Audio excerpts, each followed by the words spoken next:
Hello everybody. It is Saturday night and we're going to do some farming. No doubt about it. It's time to do some more farming. Thought about playing maybe another game or two, but when I really put some thought to it, we decided farming it is. It's got to be farming. Alright, so let me bring up my chat so I can see if anybody joins us here. And we'll get this game started as soon as it's done loading. There we go. And here comes the chat. Nobody in here. Alright, very cool. Maybe somebody will join. We shall see. So, where we left off is last episode. We really got our cows going. And we sold all the wheat in our silo because there was a deal on wheat. High demand, and we can still see that there. The price has gone down since we sold all our wheat. It was over 1,000. Now it's down to 849. So glad we sold that while we did. The price does go down when people sell. Simple supply and demand. What else we got? There's our cows. We got some fields growing there. We got this full of silage. Might as well keep our silage plant full. Sorry, our biogas plant full of the silage. Excuse me. So we're going to park this right over here. And this only holds 50,000 liters at a time. So we got to constantly be topping it off. But it's worth it. It pays the bills and then some. There we go, that's topped off. We might just be the part where we're going to start speeding up time to let some crops grow. And pigs are in good shape. This field here, I believe is sunflowers. I think that's pretty good. I think we've already fertilized that. Yep, it's at 100% fertilization. Let's just double check the map to see if there's any other work we need to do. As a reminder, we own 6, 7, 12, and 13, as well as the biogas plant. And not sure. We got enough money. We probably could start looking into buying another field. Or perhaps we'll save some of that money and maybe start raising some sheep soon. Not sure where we're going to go with that, but let's see the growth stages. Excuse me. All this is growing, nothing to harvest. And these two have been double fertilized, and these two only fertilized the once. So nothing really to do there. Can't fertilize these until they get to the next growth stage, so that's that. Let's check our equipment. Anything really worn out? Not really, nothing under 57%. Gotta love that.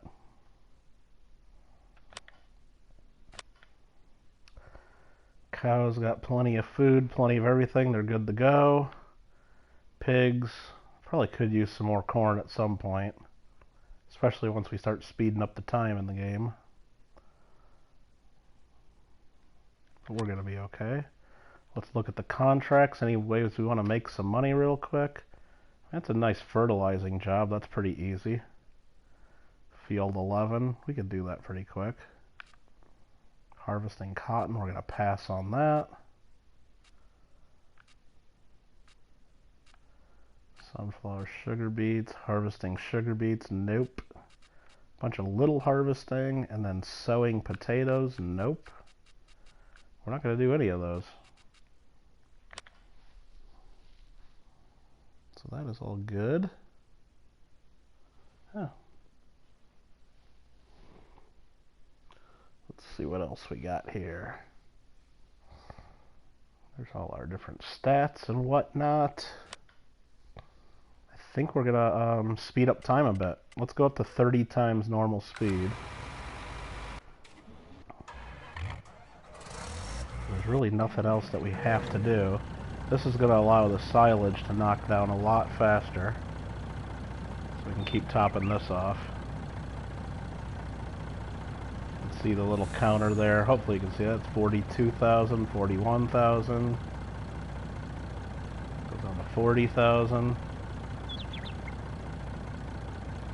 I think maybe we'll kick it up a little faster even. We'll go 120 for a little bit. Just to get that empty enough to fill back up.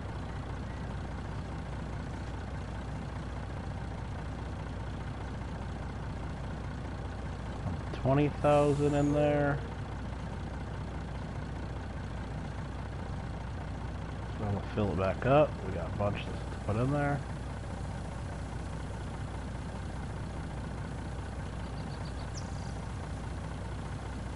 Empty that whole truck. And we did. Now we're going to slow the time back down. Let's just go to 15 times, because I want to refill this truck.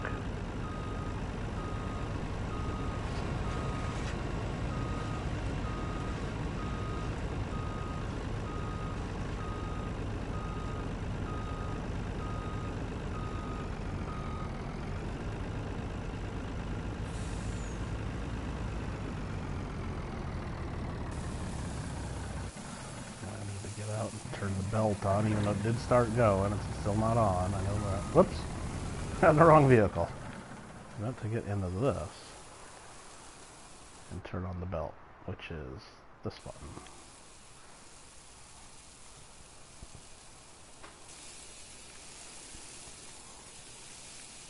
So we're gonna let that truck fill up.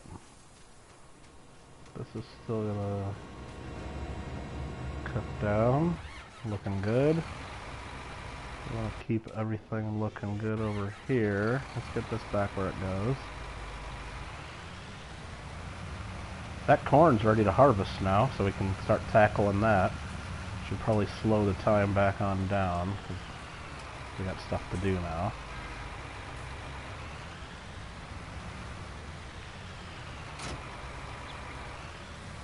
Let's see how much straw we can empty in there. Hardly any. And then those two fields are ready to fertilize now. So that's what we're going to do. We're going to go ahead and put time back to real time. And try to get some of this done before it gets dark in the game. So.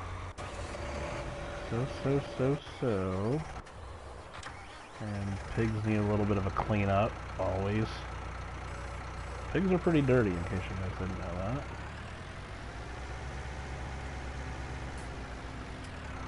There we go, we cleaned up their pig food.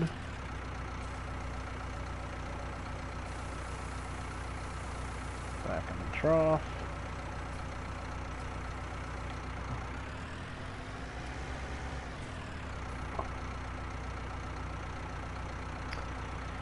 And I think because I did the 3 streams last night, because it kept failing, I'm still within 24 hours of those streams, so this counts as the 4th stream. And that is why no notifications went out, which kind of sucks that nobody can see this, or nobody got notifications of this. But what I think I'm going to do is I'm going to go ahead and get my harvester going. Getting that corn going. And then maybe I'll go post a link in JW's Discord and let everybody know that we're farming. That'll let everybody know we're farming. And I think what we're going to do, we could forage harvest this and make silage out of it. That's a lot of work.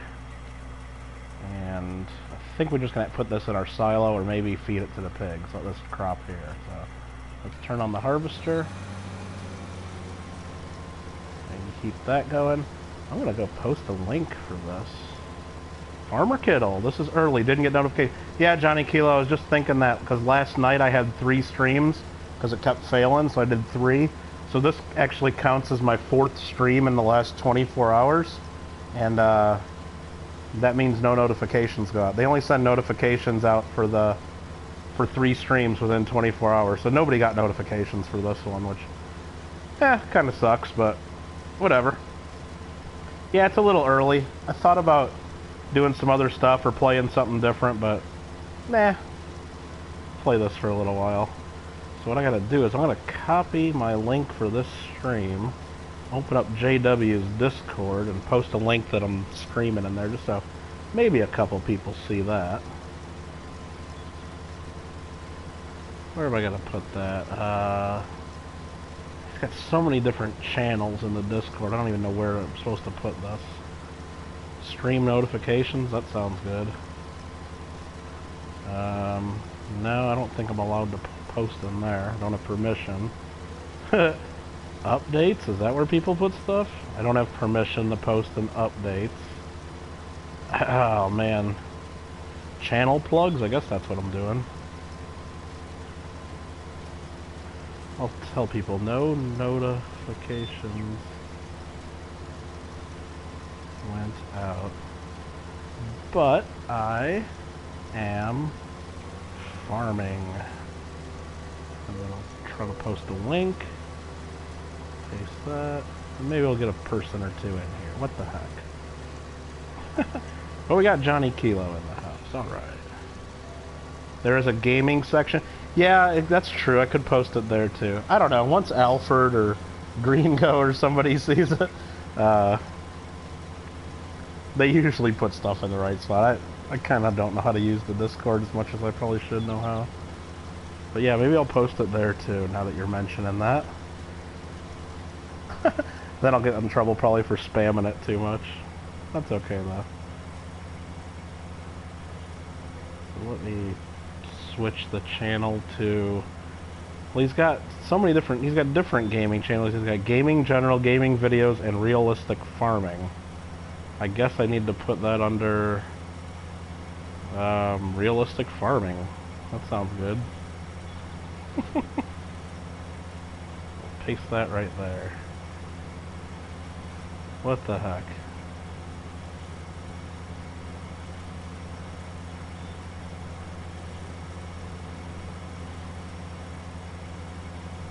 Sounds good to me. Okay, cool. Maybe we'll get a couple more people to show. Alright, this thing fills up pretty quick with the corn there. Let's get a... Actually, this thing's full, so let's do this first. So what's going on, Johnny Kilo? What's going on with you? Helper A is nearly full, I just saw that. Gotta keep this going over here. I've still got a lot in there, that's fine.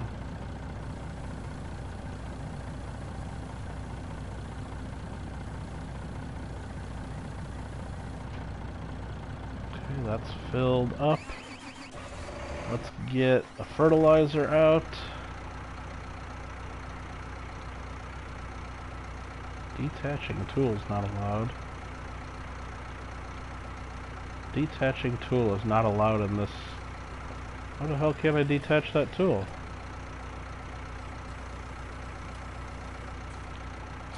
There we go. Guess it wasn't flat enough on the ground. Just chilling, huh? Yep. Nothing wrong with that.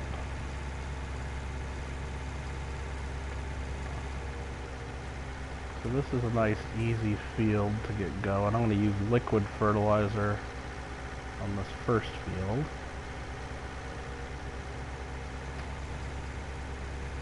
Helper A has a full grain tank. Do I like the platform thing in Fall Guys? The platform thing?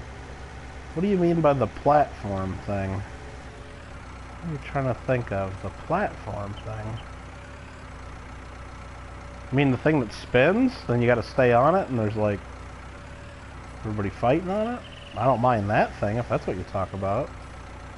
Holy crap, farming before midnight? I know. Well, I thought about just putting on a movie in the bootleg cinema, but then Greengo said, nah, he doesn't want to do a movie, so... And then I realized once I started this early, because I did the streaming last night and it failed a couple times, I've already done 3 streams in the last 24 hours, so no notifications go out of this thing, so... Oh well. The little... the hexagon, it's called. Yeah, I need to get better at that, because I just have trouble, like... I don't know, I don't do well in it, let's just say that. I know there's different strategies, ones where you got to keep jumping, and then they don't fall as quickly, and then there's another strategy of going all the way to the bottom and then basically getting rid of the whole bottom layer, so when the people above fall, they fall right through the... I know there's a couple different strategies on that one, but let's just say I don't do very good at any of them. So we're going to go take this to our silo, the corn. Yeah, because I was thinking, I don't know, I kind of want to watch First Blood, because for some reason I was talking about it last night with Rambo. So I'm thinking I might want to watch that, but then my sister sent me that Randy Watson t-shirt, so I kind of want to watch Coming to America again. I don't know. But I figured it might be a little early, and everybody's watching everybody doing all these weird streams and stuff that, I don't know. I get really burnt out watching people open up half-dollar rolls and find nothing. I mean, I guess it's fun if you're doing other stuff, but I just can't sit there and watch that if I'm not doing something else. So I decided to play some video games instead. Got yet to watch 1917? Yeah, I haven't seen that either, Johnny Kilo. I've been waiting for it to come out like on HBO or something like that, because I pay for all these different movie channels and things, and so for me to like pay extra to watch something like early, you know, like to actually do a pay-per-view, it better be something I really want to watch, because usually I just wait for everything to come on TV. Like whether it's Dubs, what's going on? Don Barry, what's going on? But yeah, I mean, I guess if a few people want to watch that, I'm sure it's on Amazon Prime or something for like $5 or something. I could stream that pretty easy.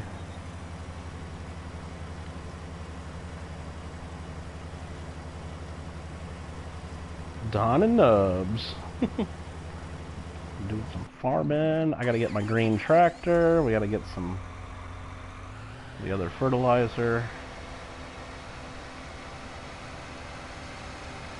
So I'm trying to decide if I'm gonna buy some more land.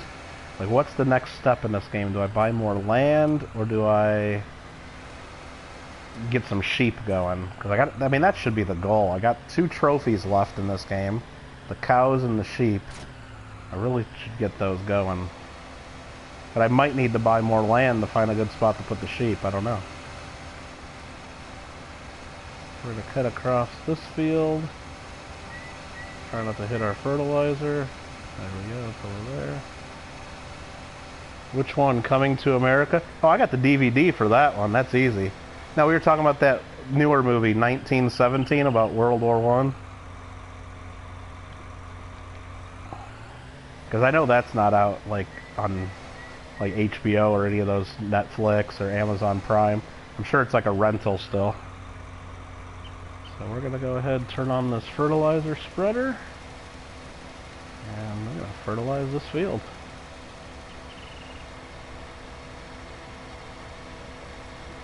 There's not green tractors? What are you talking about? Right here. Got some chick driving this one right now.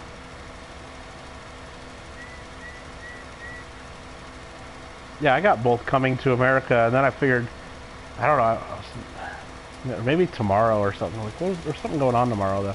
Oh, I know the Indy 500's tomorrow, but that's early in the day for me, at least. And I don't even know. Usually I try to watch it, but at some point it becomes boring, or like not even a close race, usually.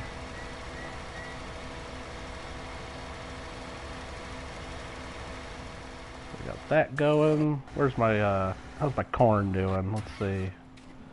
Corn harvester, there we are, 51%. $5.99 on Prime, exactly. That's doable. So yeah, this week, Tuesday night, we're watching Bill and Ted's Excellent Adventure. That's part 1. They make tractors that aren't green. Well, they call them tractors. I don't really think they are those, but they do make them, yeah. So Tuesday, it's Bill and Ted's Excellent Adventure. Thursday, we'll watch Bill and Ted's Bogus Journey. And then Friday, I'll go on Amazon Prime, and probably gonna be like 50 or 20 or $25 or whatever, and I'll just download the new one and We'll watch the new Bill and Ted 3 when it comes out. Or I'm gonna watch it. You guys can join if you want. I don't care, but I'm watching it. How does it work? You gotta be on the Discord, Johnny Kilo. And either Alfred or Gringo basically have to add you. They keep telling me I have the ability to add movie roll to people. I clicked on someone's name and everything's grayed out, so I don't know. I don't think I have the ability to do it, so.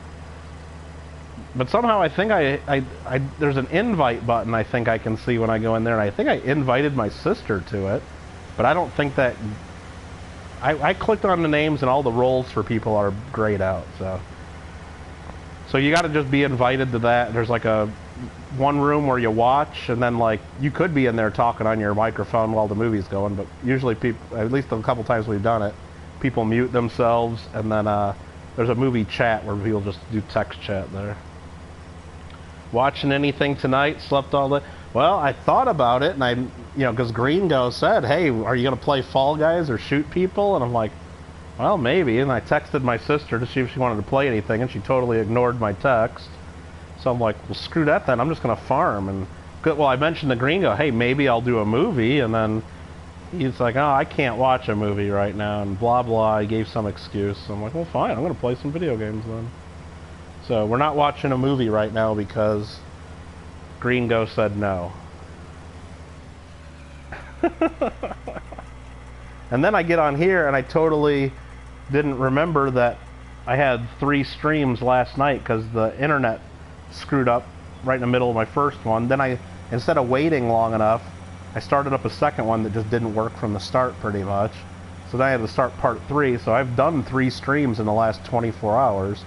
And then I know YouTube won't do notifications of this one I'm doing right now, so that's why there's only 4 people in here or whatever, and because no notifications went out, which kind of sucks, but because I'm sure there's some of my fans out there are missing me farm, and they're gonna be all pissed later. I know.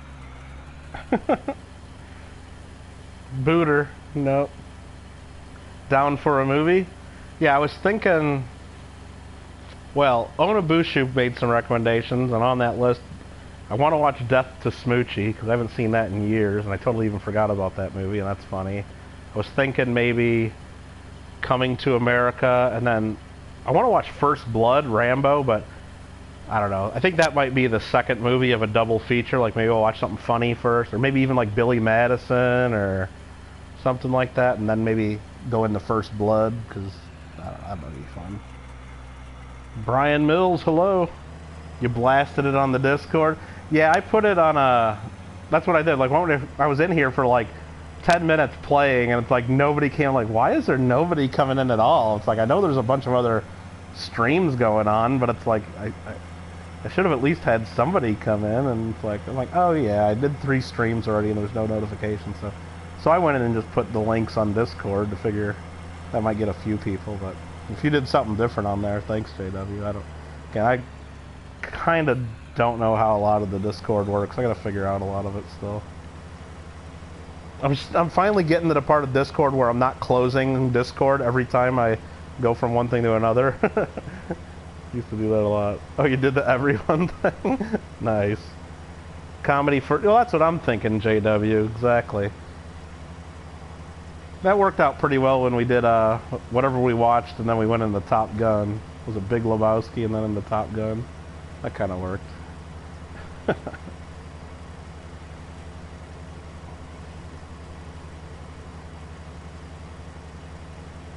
Only 2 people are allowed to do everyone. Yeah, that'd be bad if more people were able to do that. Some people would abuse it for sure. No doubt. I was in a couple, like when I used to play that Ark Survival, I was in a couple Discords for because we had to be in a Discord for our tribe, and then we had to be in several different Discords for our various alliances with other tribes in the game. It gets real political and real crazy, like all the different gameplay you do in these big, like, multiplayer games. And so we had to be in all these different Discords, and some of the Discords, you know, And most of the groups I were in, like we had tribes where like, hey, look, nobody in there could be like under 18 unless there's like special exception, like maybe if it's like one of the other guy's kids or something that they're going to be responsible for, or. But so yeah, because we didn't want we didn't want to be playing with a bunch of kids basically. So most of us were all over 18 in the tribes I was in, and it was just like. But even then, you get some people in there to just think what they're doing is so important, and they tag everybody, and I'd be at work or be busy doing stuff, and I'm getting my phone's going off the hook and stuff buzzing, and it's like, come on, guys. Just about to ask that, or the average, well. Then there's something else they can type in instead of everyone. There's like another command that like basically is out to everybody, and I just know that people used to do that all the time. I forgot what it is, but I hope I don't remember it because I don't want to even be thinking of using it or whatever. But I'm sure you guys probably know when you got it blocked too. But I think it's like where you just type here or something, like at here maybe, and then everybody gets that notification. It's pretty crazy.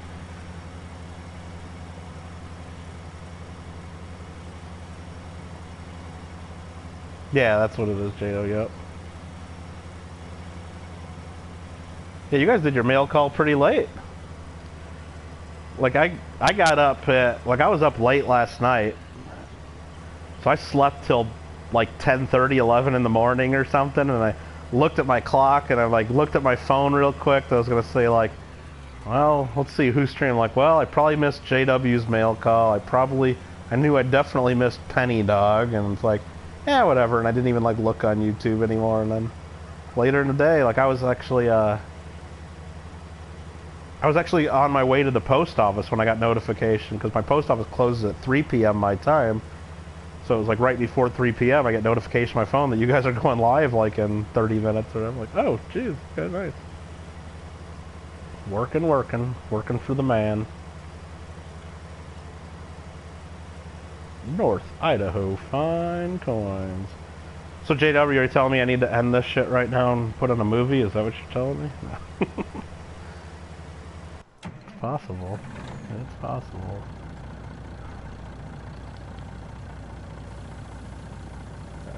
Put a little more silage in there, get that going. This guy's almost done fertilizing. This guy's almost done fertilizing.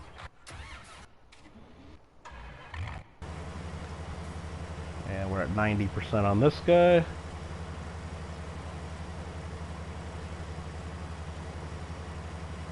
I didn't watch all the mail call because, like I said, I was running out of the post office and I had to go to the grocery store and do a few other things, so I was like in and out of there. And I just gotta reach out to Big Mill, I guess, because make sure he got some coin, one of those Swiss francs or whatever. Henry Hastings told me to send it to him, and hopefully he got it, because Henry's like asked me about it like 4 times. I'm like, dude, I mailed it to him. It's like,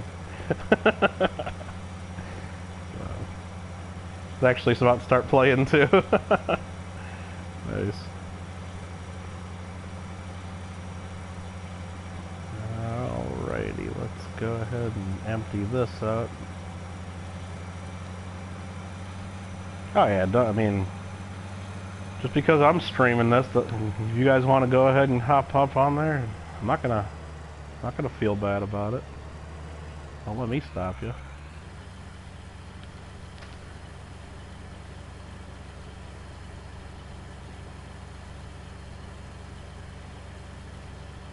Didn't have it. Bill doesn't have any. That came off the thing here actually.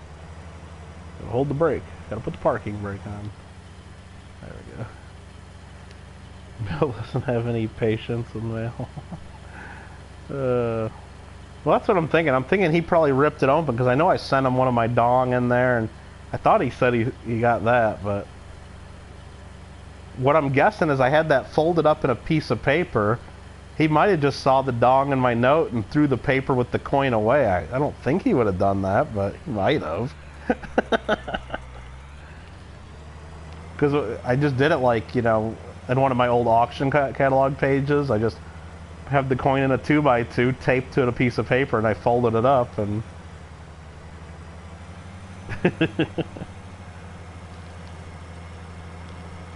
I mean, I don't care. I'll send him another one if he didn't get it or got lost, whatever. But I don't want Henry Hastings pissed off at me.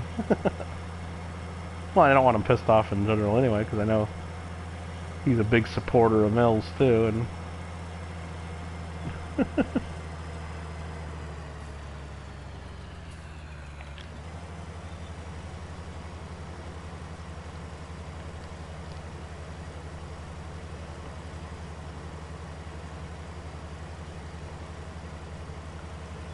alrighty.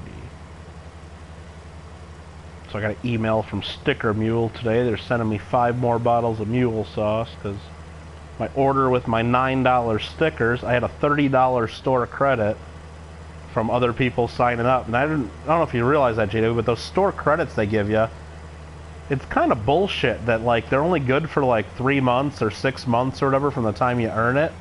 So I had one of my $10 credits I got a while ago was getting ready to expire, even though I got a couple others. So it's like, I mean, come on, you're referring people, you're getting them to spend money. I mean, that $10 should just be good for whenever you need it, not some limited thing. So I had 30 bucks in there, and I knew 10 of it was expiring soon, and I didn't want to order any more stickers because there's always all kinds of deals, and you can't use the $10 to just make your $9 deal free or anything. It's got to be on something different. So it's like, whatever. So I saw the 6-pack of mule sauce was like just over 30 bucks. So I'm like, you know what? I'll get the 6-pack of sauce and wipe out all of my store credit and just pay a couple dollars for, 6 bottles and get my stuff in the mail yesterday, and there's 1 bottle of mule sauce. I'm like, son of a bitch. So I snapped a quick picture of that and went to the help page and sent that to him. Like, dude, you guys owe me 5 bottles of mule sauce. Bullshit.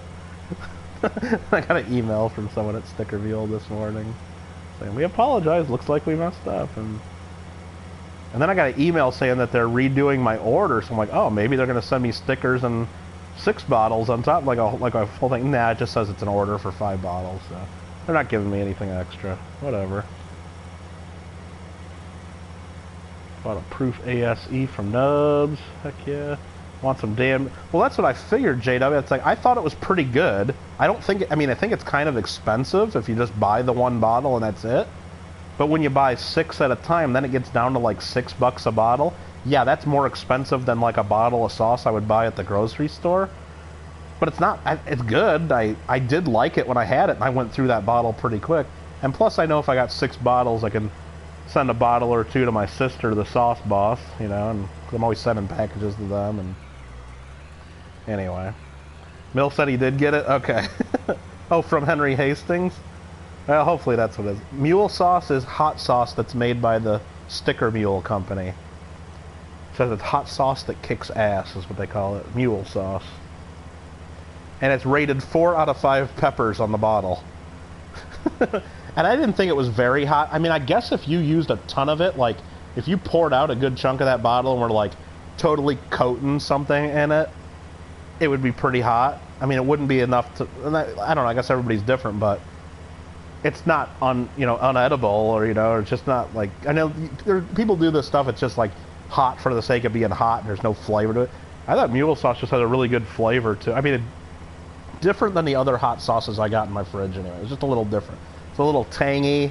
It almost has a little sweetness to it. I don't know what kind of peppers or what's in it, but what I did with it, I would just put a little dab here and there on stuff, or like if I'm making a plate of nugs or something, or if I have fries or tots or something I'm making, what I like to do, because I don't usually go straight hot sauce with stuff, just because I like a lot of sauce. If I do tons of hot sauce, then it starts building up, and it's like I just don't enjoy it as much. So I usually squirt out a bunch of ketchup, and then I mix the hot sauce into the ketchup.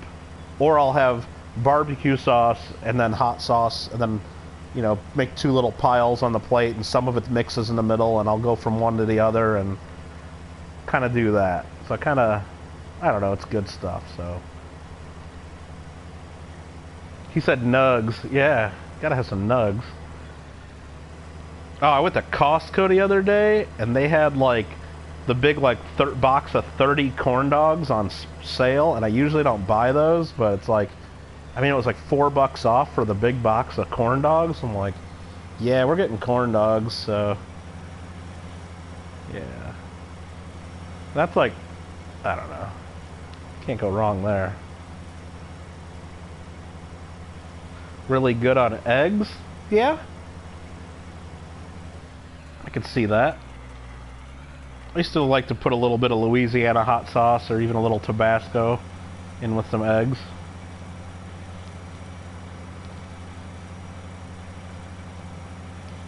Buffalo Wild Wings, yeah.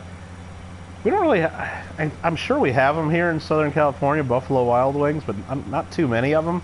Seem like we got a lot more Wingstops.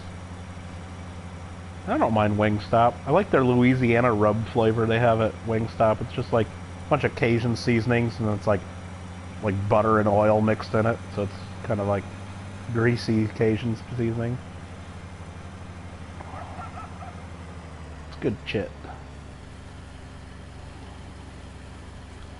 What's up, Gringo? Mango habanero rocks. Nice. Oh, come on, you tattletale JW. I wasn't supposed to tell you guys. No, no. To Gringo, I told him that we're not watching a movie because of you.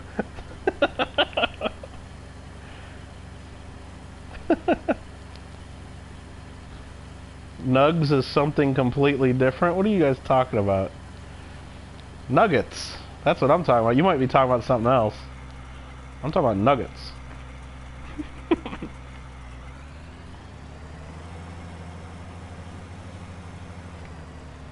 Alright, sun is going down out here in Ravenport. Still got a little bit of work to do, though. How did I get blamed? What do you mean, how did you get blamed? Because you sent me the message in the Discord saying, hey, when are you going to play some Fall Guys or shoot people? I said, I don't know, I was thinking about playing a movie, and then you put the big sad face thumbs down and said, screw that, I'm not watching a movie with you right now, I can't, you know. I don't know, I paraphrased that last part, but... something like that. Something like that. Alright, we'll finish up this cornfield. Put our pipe in. Go watch your movies. Made a mistake of eating mango habanero to go with no drink. Ooh, ooh. Yeah, that's like at Wingstop. They got regular hot, which is just buffalo hot sauce, kind of like a Frank's Red Hot or something. Maybe a little bit hotter than that. And then they got Cajun, which is just like the hot sauce mixed with Cajun spices and not really that hot. But then they got Atomic, which is just like, it's kind of stupid. It's just covered like with hot pepper and pepper seeds and stuff. And it's like, yeah, I can eat a couple of them here, but it burns the shit out of my mouth. And it's like, I would never eat those in a car, or the only time I ever order them is if I'm there at Wingstop with somebody else. They're like, hey, you want to get the hot ones? I'm like, well, I'll have a couple if you have a couple. What the hell, you know? And but you got to eat them with other, like, I can't just eat like a whole plate of them. It's just stupid. But they don't even, I mean, they don't even taste that good. It's just too hot. I'd rather have stuff that tastes good, and I don't mind a little heat to it, but it's got to taste good too. I did paraphrase that a little bit. Yeah, Gringo, I'm not looking at it right in front of me, so I, you know, it wasn't a direct quote. You're like, screw that, Kittle, I ain't watching no movie right now. Something like that. Again, not a direct quote. I gotta move this fertilizer. There. This guy's done and in the way. Fold this sprayer up.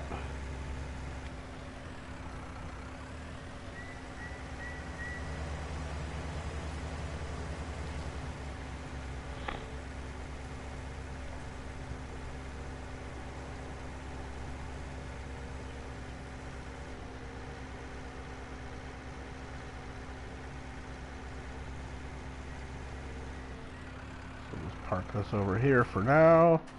Let's go get our other fertilizer, because that's probably done by now.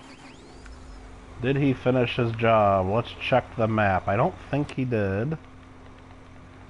Or she.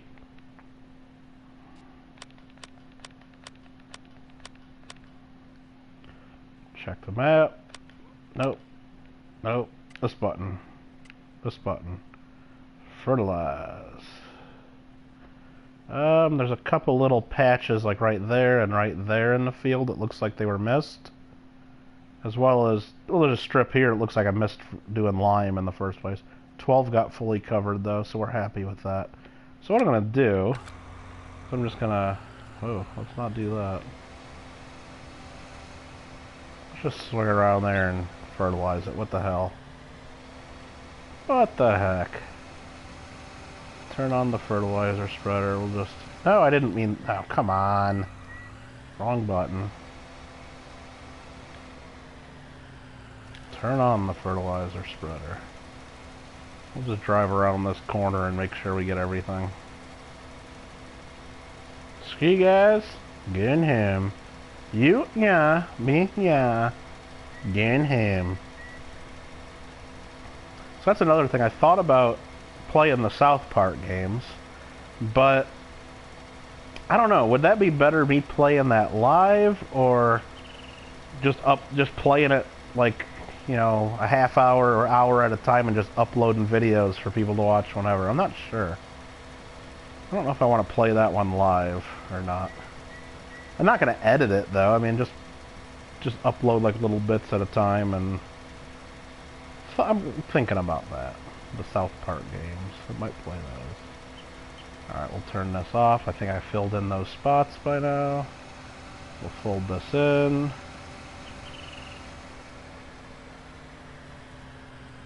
You ate one of those. Why are you crying? Is the game like episode? Not real. Well, it's definitely like a story, but it is open world, and you go around both of the South Park games. The first one, Stick of Truth, and then the second one, The Fractured But Whole. And they're both like open world, but you get missions and you got to do different. You know, they kind of got to do things somewhat in order. So the whole thing, I mean, it's just like it ends up being like a movie, you know, with, you know, if you're watching all, but the total gameplay is probably somewhere in the 10 to 15 hours or something total. So I figured if I broke it into like 1 hour things, it'd be like 10 to 15 uploads or something. I don't know. Not sure. But yeah, it's not endless, and it's not like you just keep doing things over and over. There's definitely a... And I mean, there's certain things you can do. Like, I know in the first one, there's like the Chimpokomon, like from the Chimpokomon episode, the little guys like Lambtron and Shoe and the different... They're like hidden all over the place. So you could go around trying to find all the Chimpokomon. And then there's in the game you have a phone, right? Because you're a kid and you got a phone, of course. And basically there's like a Facebook on your phone, and you got to go around and make like add everybody. Like you meet people and you add them as a friend on your Facebook. It's called something else. It's not called Facebook in the game, but you can go around and try to make friends with every single person in South Park, and then you unlock a trophy or something, I think. But so there's like little challenges and stuff like that you could do, but the story itself is you know, kind of one and done. I might as well get these corn stalks that he missed while we're driving by, right? I mean, let's not be lazy about it. Let's just get these instead of plowing them under. Did they figure it out? Kilo, he beat it. Working on the press. Makes you queasy. I like vinegary hot sauce, but not, I guess not too crazy like with the vinegar. I mean, like I said, what I usually do with that kind of stuff is like I don't like Crystal hot sauce. I mean, yeah, I like it. Or Tabasco's. I like Tabasco better than Crystal. And like Louisiana hot sauce, but I just never really have lots of it just straight, you know? It's just like, it gets to be too much. Not the heat, but just, I'd rather mix that in with some barbecue sauce or some ketchup or something to give it a little... That's kind of the way I roll with that. I am interested. I just saw on TV, though, I think it was on TV, they have a, like, red hot thick sauce or whatever like that. Like, it's more made for dipping or coating, you know, fries or something like that. Like a red hot, and there's different flavors of it. I might try that. Alright, that's all that cornfield done. I guess I could quickly go plant another field before it gets dark. That's probably what you're supposed to do in this game. We'll fold up the header though.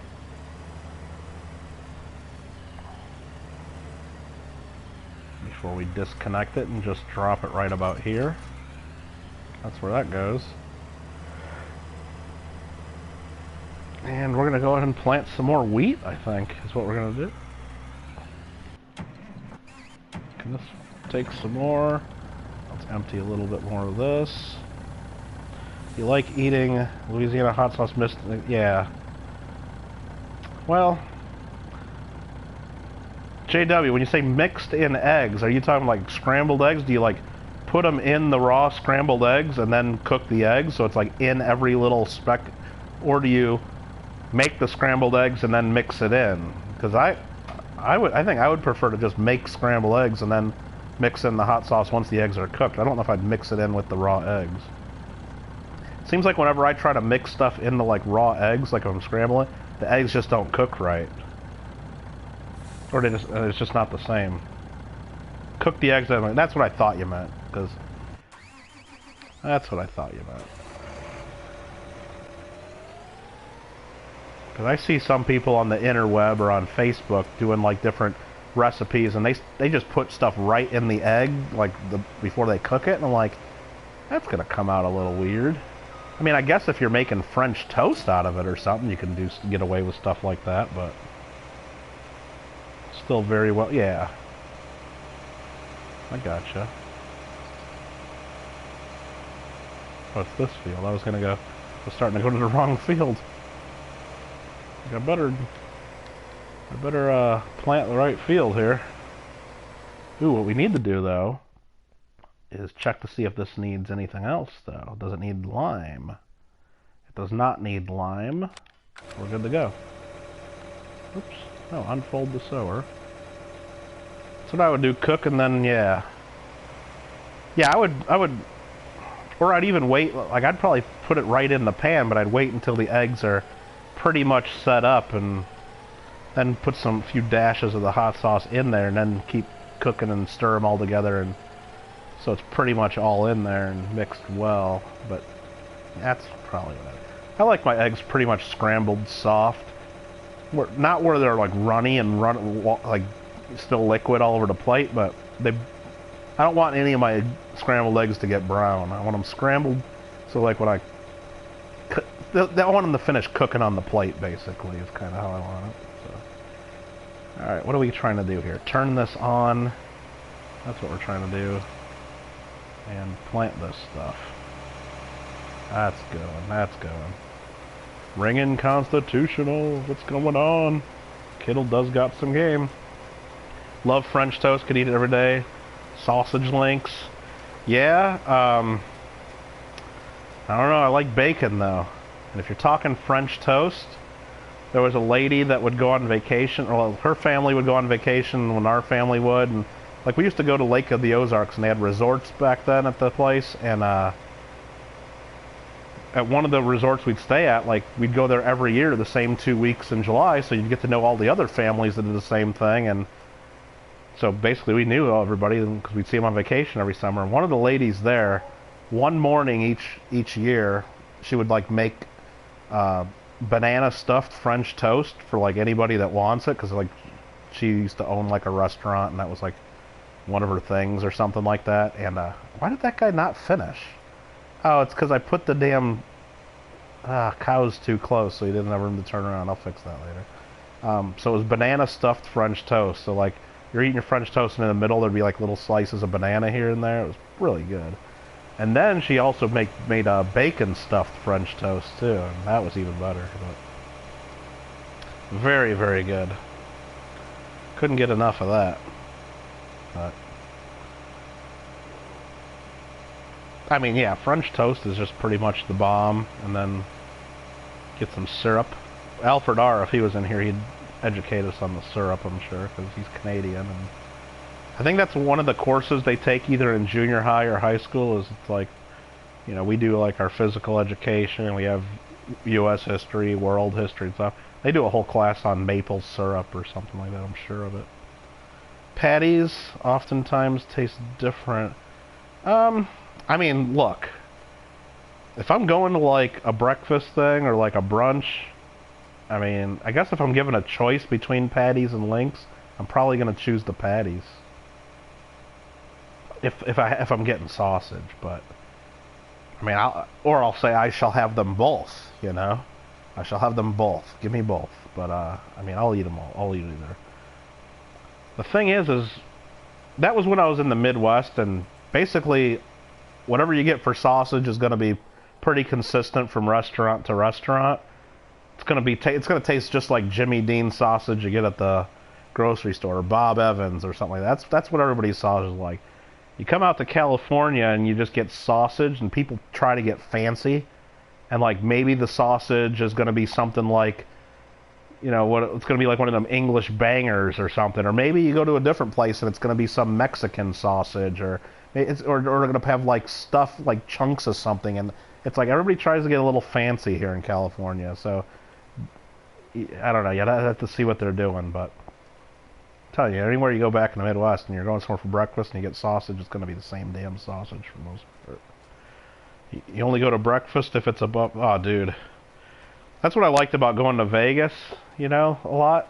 They got all the good buffets, and you go to like one of the brunch ones, you can just get yourself a nice big plate of breakfast. And if you're just feeling that some more, you get more breakfast, or then, oh, they got the different stuff there. Or more likely, the more likely thing we'd be doing is it'd be 3, 4 in the morning and you're still drinking and gambling, and then you're trying to make that decision of like, well, do I really gonna go to bed now, or do you guys want to go like pig out on some steak and eggs and breakfast somewhere? And then you got to find some place that has a cafe open to where you can, you know, get some like steak and eggs or something. But Jimmy Dean sausage, quite nice. Not even now. I'm not gonna complain about that either. But I do like some of the fancy. They got Jimmy Dean restaurants and so I'm sure they do, but you know what I'm talking about. You go to some of the like different restaurants and you don't know if it's like a normal. It's not going to be a normal piece of sausage, or if they're going to try to be fancy about it. Now bacon's pretty much bacon, and you know you're not going to mess that up. Bacon's going to be consistent everywhere, but I do like. I did like the Caesar's Palace buffet. I would go to the breakfast there because it was usually part of the room deal, or I knew I could get it comped anyway. So I'd go there, and even if I wasn't going to eat a bunch, I'd just go down there and, you know, get a nice glass of apple juice or orange juice in the morning, have a nice, you know, they had pretty good bacon and sausage there too. But they didn't like have like a big thing of scrambled eggs or anything sitting there like most buffets or whatever. They just had like the couple chefs there cooking eggs for you. They'd make you like fried eggs, scrambled eggs, they'll make you omelets, whatever you want, and really like that at a buffet. That's just nice to have, the omelet station. Kittle balling at Caesars, you got it. Steak and eggs does sound amazing, doesn't it, Nubs? Hell yeah, it does. You like IHOP smoked sausage? I haven't been to an IHOP in a while. Even though there's an IHOP right at the exit, right on the 101, right where I live. I go by it all the time, but I definitely haven't gone any time in like the last 6 months because of the China flu or whatever it's been. Because I mean, I'm not going to get takeout pancakes or something. Like, it'd be kind of weird, but I mean, not that weird, I guess, but I'm not going to get takeout IHOP. Old boss well connected to the auto body. Huh. See you, Reagan. What was I going to do in here? There's something else I got to do right now in this game. Oh. It's not in the game. I keep getting a text message from somebody. I got to reply to that. Got to reply about some work I'm supposed to be doing right now. But that's not going to get done now because I'm farming. Sorry, buddy, I'm farming. Now I don't want to do a free trial of YouTube Premium because I'll forget to cancel it and then I'll be paying for YouTube Premium. Takeout pancakes are a sin.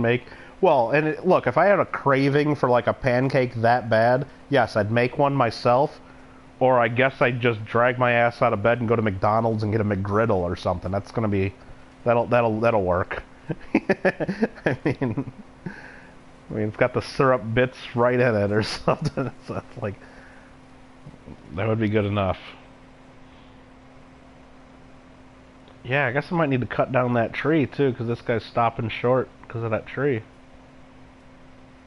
It's alright. I can just do that last part manually, finish it off. Went to a restaurant a few weeks after they lifted inside seating. Felt super weird. Yeah.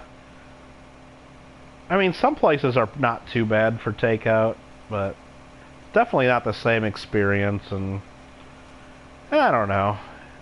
And there's a couple of restaurants that I do keep going to from time to time, even though I think it's a ripoff, to be honest. I mean, part of the reason you go to a restaurant is because you're meeting with somebody, or I mean, that's why you just don't see very many people sitting by themselves at a table, you know? It's because you're there, you want to talk, you want to drink your drinks, you want to, you know, hang out, and, you know, that's part of the reason you do it. It's like, but, so I think when I go to get takeout, I'm losing some of the experience there. I don't think I should be paying full price for my meal.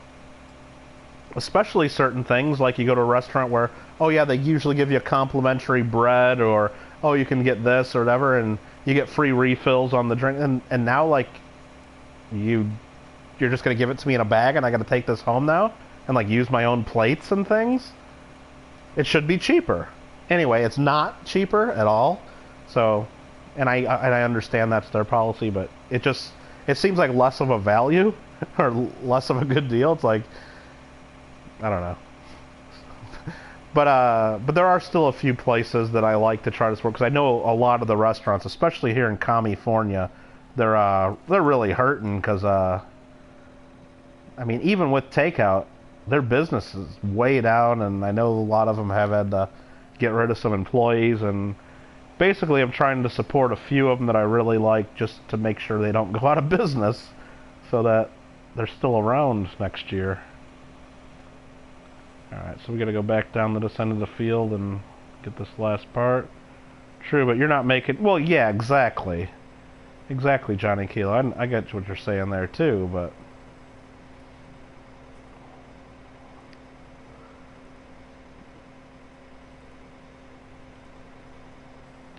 But yeah, there's a couple places I'm still trying to hit up here and there, and actually some of the places turn out, like, you figure out the menu, like they actually have redone their menu to be like special takeout things instead of just the normal meals like you would get, or the normal things on the menu. They've redone their menu to where it's like a takeout thing, to where, like, I don't know, you pick one item here, and it's like a meal for 2 or a meal for 4, whatever you get, or however you want to do it. So it ends up, they've figured it out, and whether it is a better price or a better value or not, I have no idea, but I do appreciate that they at least looked at it and they realized they're not doing, you know, in-person dining, and takeout is different. And then I also like, in SoCal's in here, we went to our barbecue place that we always go to, and heck, they do catering too, so we just, like, order off the catering menu when you go there, so you can just order food by the quart or the pint or by the pound, and just get what you want a la carte instead of the whatever they would normally serve you in the place. So it ends up being real good.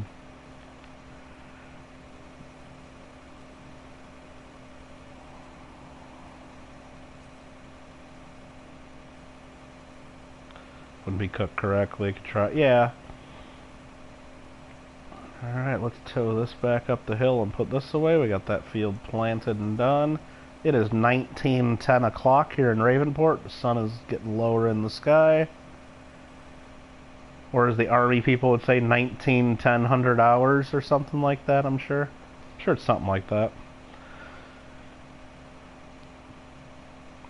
Yeah, there's one place, it's right next to my grocery store in town. It's like a... I mean, all of a sudden in LA in like the last probably 2 years, all the hot chicken, like they do that Nashville hot chicken, which, you know, is popular. And they've been at a few restaurants in LA for years and years. But all of a sudden, like, there's just restaurants all over doing hot chicken, because I guess all of a sudden it got real popular. But there's one in Agora here, right next to my grocery store, that actually is pretty good. It's called Cuckoo Rooster. and it's pretty hot, and like they're serious about it. Like if you just get the regular hot, they start warning you, like, okay, just so you know, like our regular hot is like way hotter than anybody else, so just a warning. Maybe you should get the mild. I'm like, dude, just give me the hot, and I got the regular hot, and it's like, whoa, and it was like right pretty much at my limit, and then there's like 2 levels above that. So like when you're sitting there and people come in and go, yeah, give me the extra hot, and then there's the next one's just like insane or something. But people ask for the extra hot, and like they make them like sign like the waiver even if they get the second highest level and stuff like that. They basically saying you're not getting a refund. We told you it's hot, and if you think it's too hot, then tough. But it's kind of funny, but it's kind of silly too. It's like why make it that hot, you know? Because you know everybody that likes hot chicken is going to come in and ask for hot. So why do you gotta like explain it to every single person that comes in here, saying, "Oh yeah, just so you know, our hot is like way hotter than everybody else's." Then why don't you just make your hot like the mild, and I don't know, or your mild, whatever it is. Why overcomplicate it? But anyway, I do like the place. It's way overpriced for what it is, but it's good. And I like to go there from time to time, like right before I'd go grocery shopping and I was hungry, because I don't like to do grocery shopping when I'm really hungry, because then I end up buying a whole bunch of crap I don't need because I'm hungry. So I would stop in there every now and then, so I've stopped in there a couple times just to get carry out, just to keep them in business. Because even before China flu was going on, I could tell that place wasn't doing much business, because I would go in there like it'd be like lunchtime and it'd be pretty empty, and I was pretty sure the place was going to fail anyway, unless the owners just are loaded and they don't care, and this is like their just retirement thing and they're having fun and they don't care if they make money. But I'm pretty sure it was going to fail anyway. But now with the China flu, it's like I've been trying to go in there and support them a little here and there. They have a really good chicken sandwich too, though, so that's pretty good. Is this the Popeyes chicken sandwich? No. This was just the Nashville hot chicken restaurant, trying to support local restaurants with takeout, even though you're not getting the same value as in-person dining, but the prices are the same, rant. Go to Bushu. How you doing? The sandwich was nice, but not the spicy part of... Oh, you mean Popeyes? Oh, Popeyes spicy sucks. Popeyes spicy chicken is amazing. Now, if there's Popeyes spicy chicken sandwich was made with Popeyes spicy chicken, it would hands down be the victor of the spicy chicken sandwich war. But because the Popeyes chicken sandwich is just the same piece of chicken, and then you ask for spicy chicken, it's the same regular piece of chicken with spicy mayo on it, they've lost. They're not winning the spicy chicken sandwich war. Now, they might win the plain chicken sandwich war if that's what you like, but no. No, because if I go in there and order my Popeyes spicy chicken sandwich plain, then it's a regular chicken sandwich, and that's bullshit. So, oh, you got me going on that rant again. Yeah, Chick-fil-A is good, but the Chick-fil-A spicy chicken sandwich is better. That's amazing. I like that.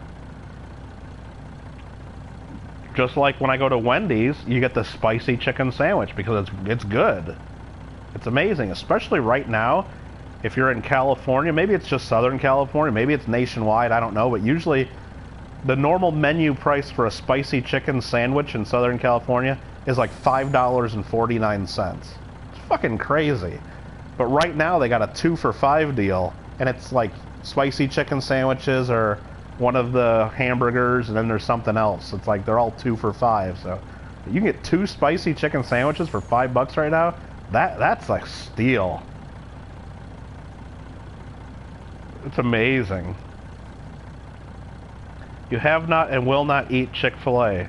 Why not? Chick-fil-A is pretty good. I mean, it's really busy a lot of the times, which kind of sucks. And their employees are real friendly, usually. And they give you plenty of sauce, which I'm a fan of. I mean, they're not open on Sundays, which kind of sucks, but that's like kind of their deal. But yeah, the spicy at Chick-fil-A is like the bomb. I've had their nugs because I have the Chick-fil-A app, and like the local owner like puts stuff up there. Like oh, today, come by and you get a free chicken sandwich. I'm like, okay, cool, I'm going to Chick-fil-A now, and then, because they know you're going to order other stuff, or, hey, today, get free nuggets, and I think their nuggets kind of suck at Chick-fil-A. They're not, I mean, they're just not that great. I'd rather have a sandwich. I did have their mac and cheese at Chick-fil-A, though. That wasn't too bad, even though it's really expensive for the little bit you get. What's up, Cody Perez? Thanks for coming in, and we're just doing a little farm, and I'm trying to top off my biogas plant here. And you know what? That's going to be good enough. I'm not going to get every little bit out of here. Let's back this up and refill. Refill.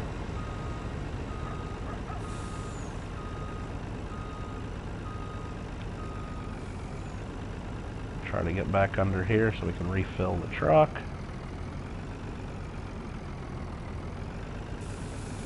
Perfect. Well, pretty much perfect. Right where I want it.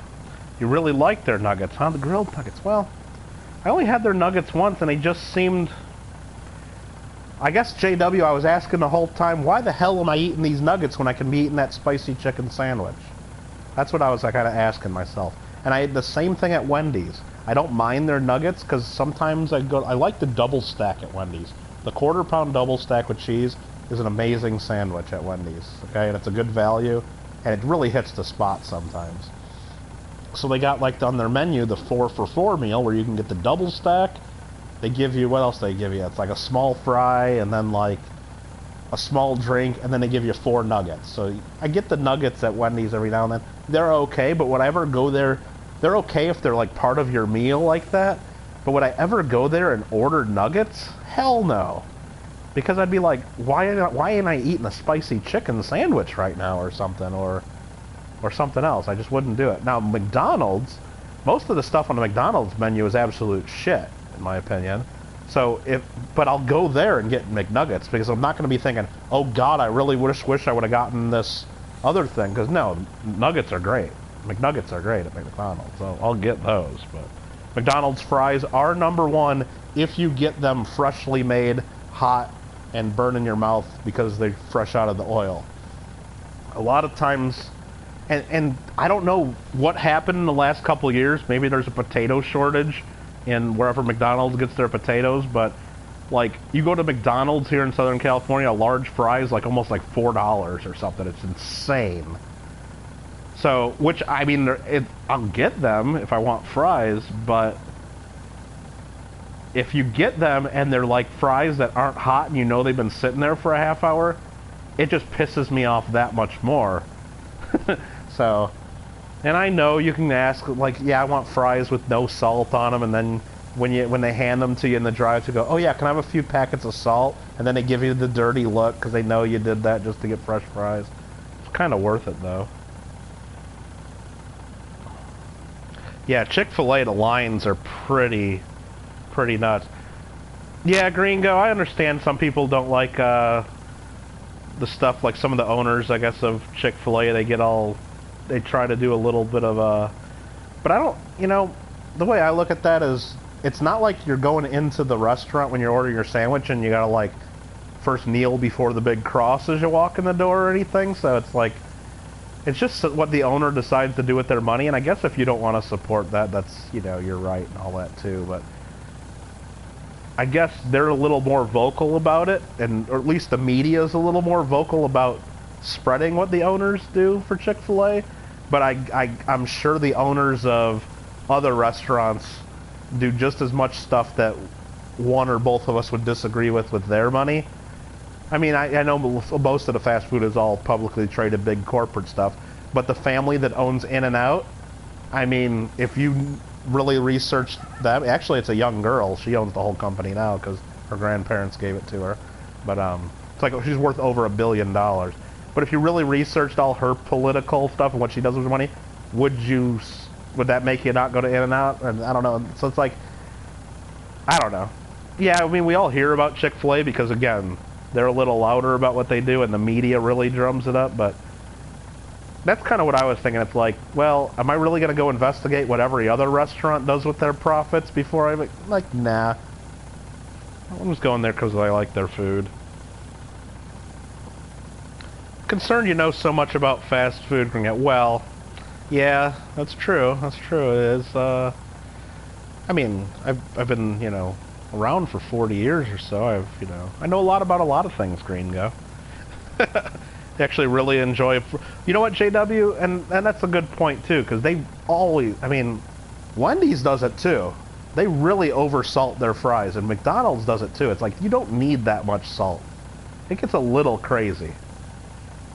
Like,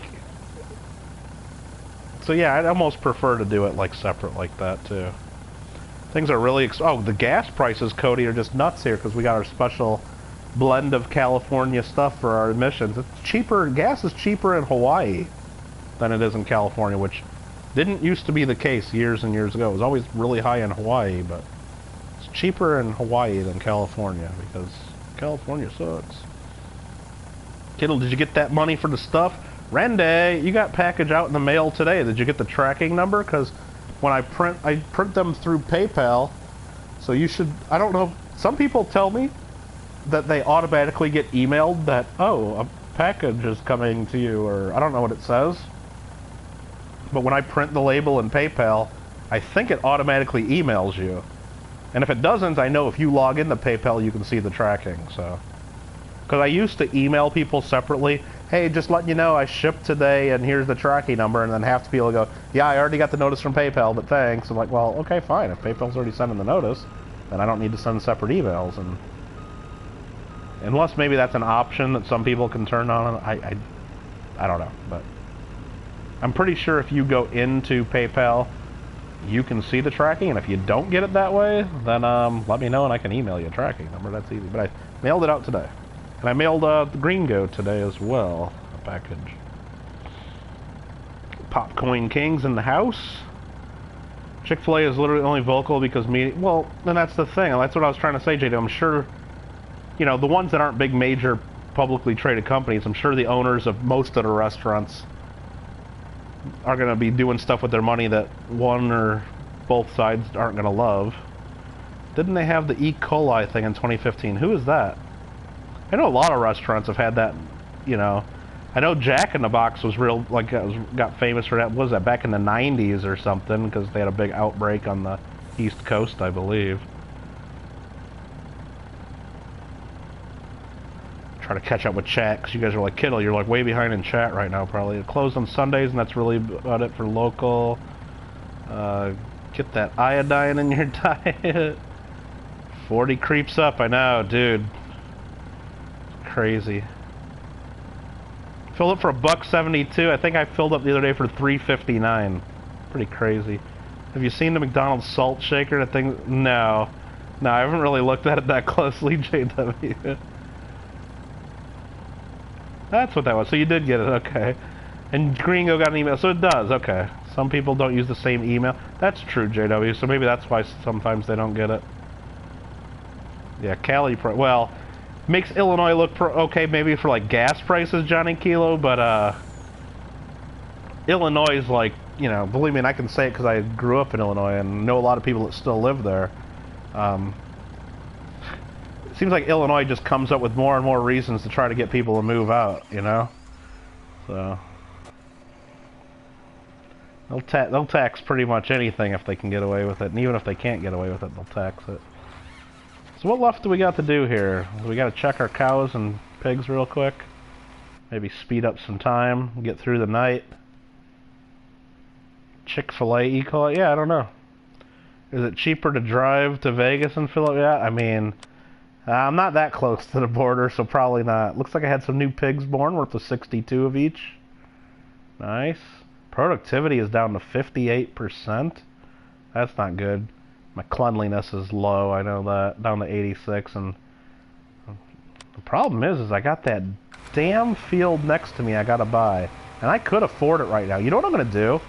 This is gonna be a little bit cheaty, but nobody here is gonna call me out for cheating the game at all, but this is what we're gonna do. Watch this. Get a load of this.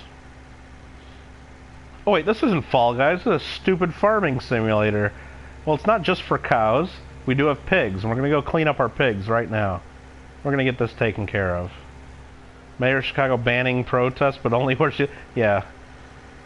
I don't know, Onabushi, it's just crazy. Not just Chicago, though, too. It's the entire state. And it's... Well, I guess it all goes back to Chicago, because Chicago and the surrounding counties, which a lot of them are, you know, run by the same people that run Chicago, it ends up being more than half the population of the whole state, which that means they have just as many... They have more than half of the state legislature, so the statewide laws and the governor and everything all end up being controlled by Chicago and Chicago politics. So it really pisses off everybody else. So we got that pile that's stuck at the end of the field because we don't own field number 8. But what we're going to do is right now we're going to buy field number 8. R3 to select. We're going to buy it for $1.212 million. Would you like to buy this land? Yes. Now we own this. Now we can clean this right here. Oh, that's so satisfying to finally clean that pig food. Let's dump this in here.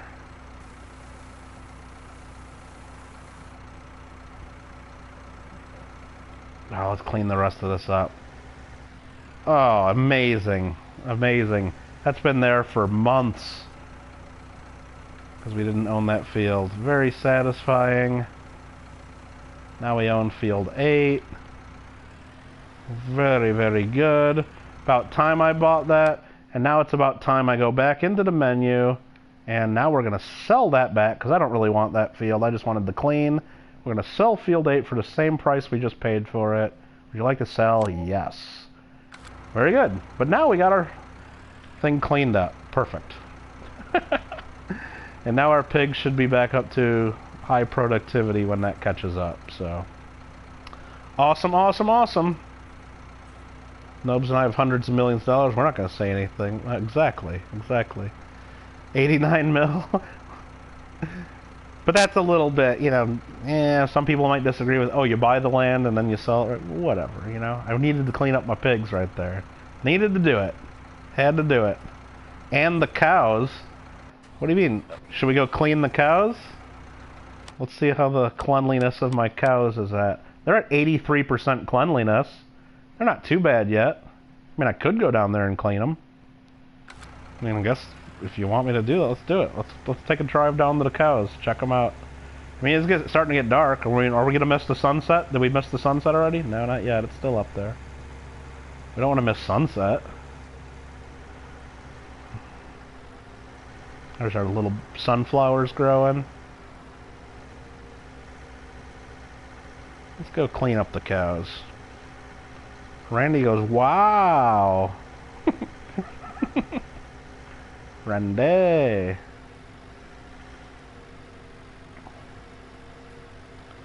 83% their hooves are barely dirty. Exactly.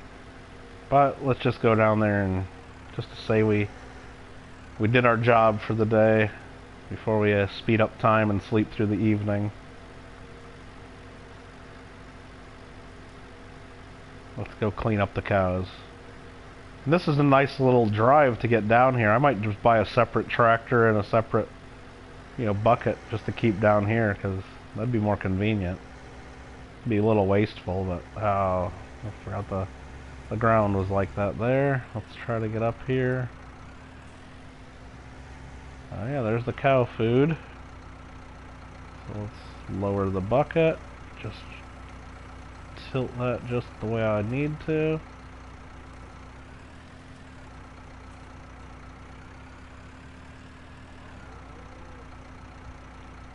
That's more than a full bucket of silage. Lift it up. Wrong way.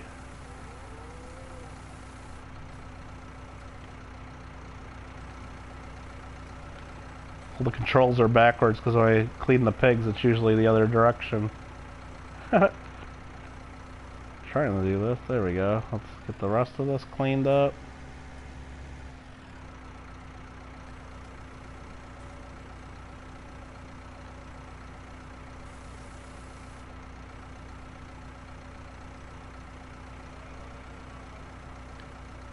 Oops, wrong way again. Alright, let's get out of here.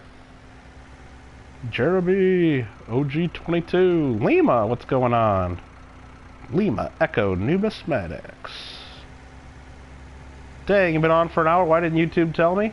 Because YouTube didn't send notifications to anybody. It's because last night I did farming, and then my internet went out, and then I started a second stream before my internet was really working properly, and then that failed, and then I started a third stream.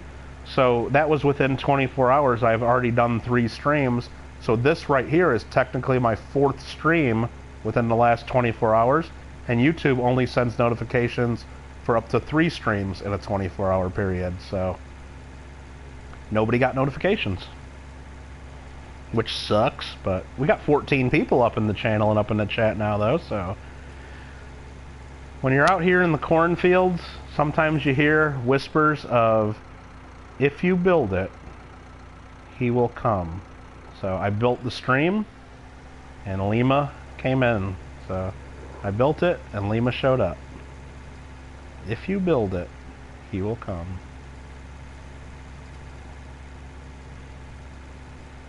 You did get a notification, Gringo? What, the one on Discord? The everyone notification? JW came in here, he was tired of hearing me whining about nobody getting notifications. He's like, fine, I'll send out a notification.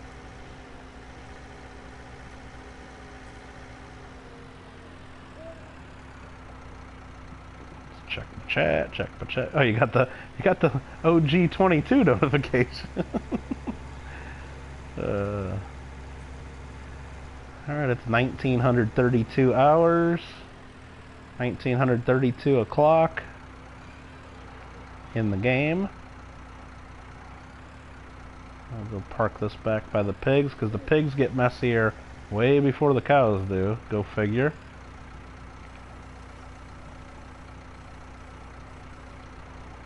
Alright, that's looking good. Everything's, I think, ready to go for the night.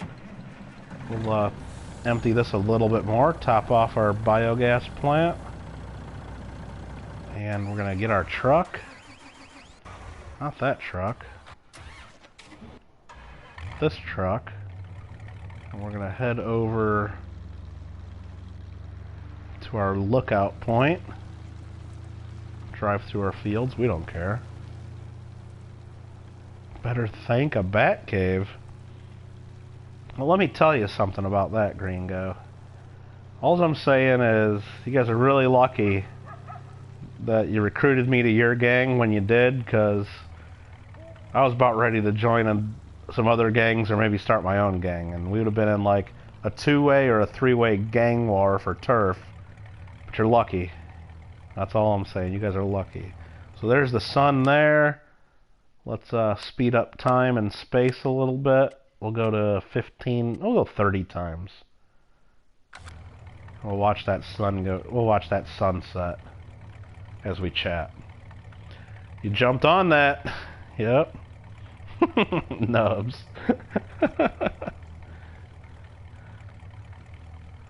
There's the sun going down. How much did it cost to fill in that massive hole by the biogas plant? I didn't fill it in totally. What do you mean? Well, let's, you know what? Okay, that's an okay looking sunset. Let's watch the sun go down a little more.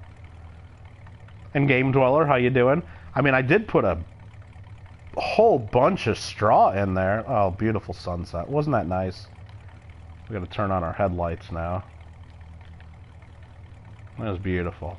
With the ships there and whatnot. Alright, let's go back to one times speed.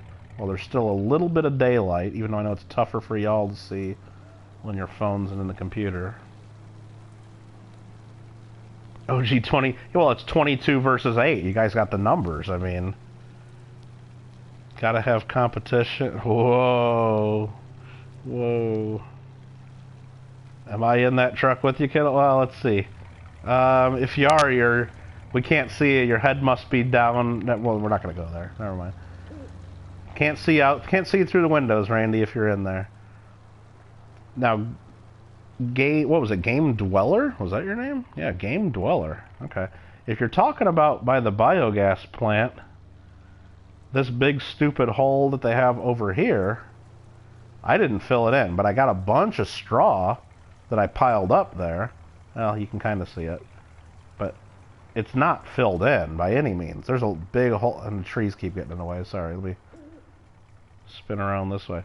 But I did pour a bunch of straw in there, just because I had nowhere else to put it. I already have a barn that I filled up to the top with straw, and I got some trees that I just cut and left there, because I didn't feel like chopping them up.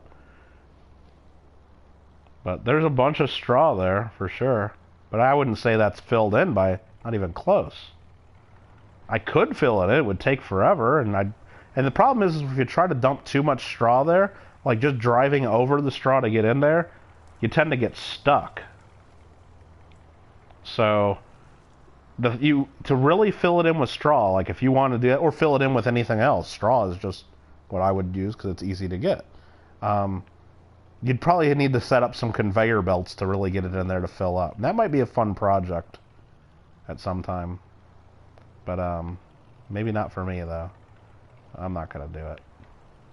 Alright, it's 2000 o'clock. Let's get out of the truck. We need to feed our dog, Lady the Third or Lady the Fourth. Don't remember her name. But Lady it is. We'll feed the dog. There you go. Better eat. Put the flashlight on so we can watch our dog eat. Ate that whole bowl just like that. Awesome. I got plenty of wood for winter. Ready to go. And we're going to go take a nap. If I can remember how to get into my house. Right over here's how I get into my house. Anybody steal my surfboards? There's 1, 2, 3 surfboards. Nope, all my surfboards are still here. Looks like I eat my lunch on lawn chairs and eat out of a green gold panning dish. So very nice. But we're gonna go ahead and fast forward till the next morning so you guys can all see what we're doing. Keep missing streams since I stream at 2 in the morning. Yeah. That happens. Well, 2 in the morning for you. Couldn't go metal detecting because of a storm. How you doing, Mikey, by the way? Jump it. Dukes of Hazzard. Well, Dukes of Hazzard, and I could pause right in the middle of the jump and then say something funny and then keep going. That's Dukes of Hazzard style, right? Let me catch up on that. Lady knows what number you are now, exactly. Alright, so we're going to go hit the sleep button, and we're going to go sleep for, what's a good night's sleep? Probably somewhere around 12 hours. That'd be a good night's sleep, wouldn't it? 12 hours of sleep? Yeah. I'll sleep for 12 hours. We're going to get our biogas income, $145,000. Nice. Great demand at the sawmill, 8 in the morning. We had a nice good night's sleep there. Nice 12 hours. Great demand at the sawmill. So now let's go in here and see what they're buying at the sawmill. I bet you they're buying wood at the sawmill. So, sawmill is buying, yeah, chopped up wood. I don't have any of that, so I don't give a damn. So, alright. That said, now we can go check our crops in a minute, but first we're going to go keep feeding the biogas plant. That's a constant battle. Why is Randy eating gum off of his shoes? Yeah, why would you do that, Randy? Yeah, I don't think that... Randy, come on. Gotta keep it PG. PG-13 at least. Come on now. That's a night and a half. Yeah, pretty much.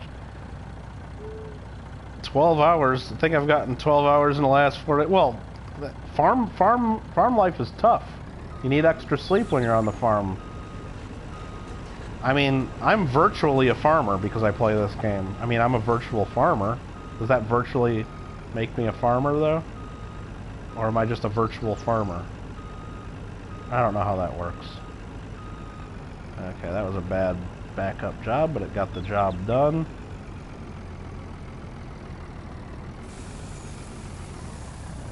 fill up another truck of this stuff. Did you see Shibby Rob Metal Dong? No, I didn't. I know he's got like a 200,000 dong note I saw that he had. He showed me that like a few streams ago, or like a week or two ago. Use the woods. Nope, nope. Come on, guys. Come on, guys. Come on now. Especially during the summer. What is Fall Guys? What do you mean, what is Fall Guys, Lima? You didn't see me play Fall Guys at all? I mean, I have several videos of it up. Just because you can't watch it live doesn't mean you can't click on them and see what we did.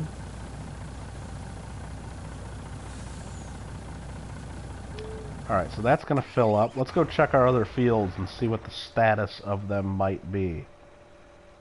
Well, the easiest way to do that is at the map. Not really. Been asleep for school, huh? How's school going for you? Hopefully it's going well. So we got these fields all fertilized. We do need to fertilize 6 again. And let's see the growth status. This one's, we got a number 7's ready to harvest. Imagine that. We slept through the night, and now we can harvest 7. Let's see if we got any contracts that we want to do. Ooh, we got to check our animals, too. The cows are down to 74% cleanliness. They made a mess over the night, and we did have new cows being born. We used to have 75 of each. Now we have 76. We had a bunch of pigs being born, too. And cleanliness is now down to 74%.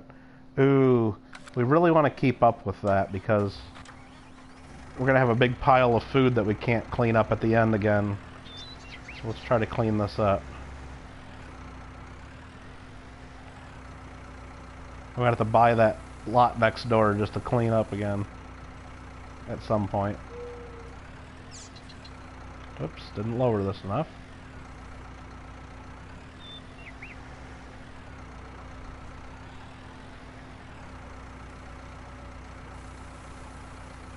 They are not PG, thanks to your bad temper when you don't. No, I mean, the Fall Guys is definitely PG-13, I would say. That's my guess. I wouldn't. It's not much more than that. So yeah, I already got a little pile of food there I can't clean up, but it's nowhere near what it was before.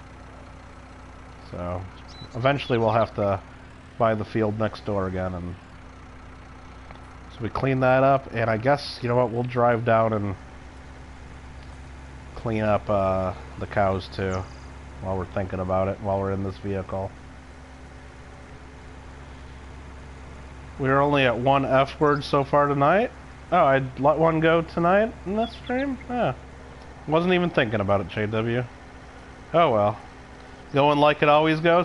Now, are you actually really going to school, Lima, or is it all on computer? Because I know here in California, everybody's doing, like, you know, Ben Berry that was in here the other night. That's Don Berry's son.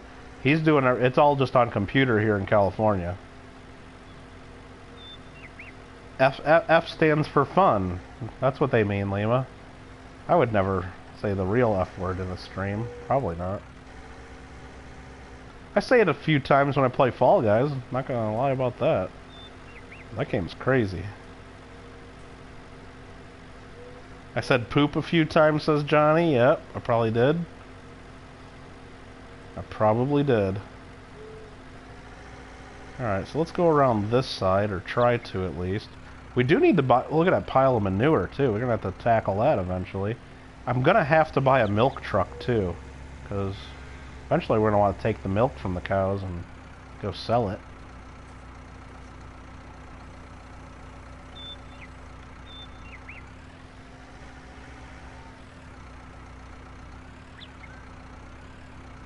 Oh, that's not low enough. Let's zoom in there and look and see what we're doing. A little better.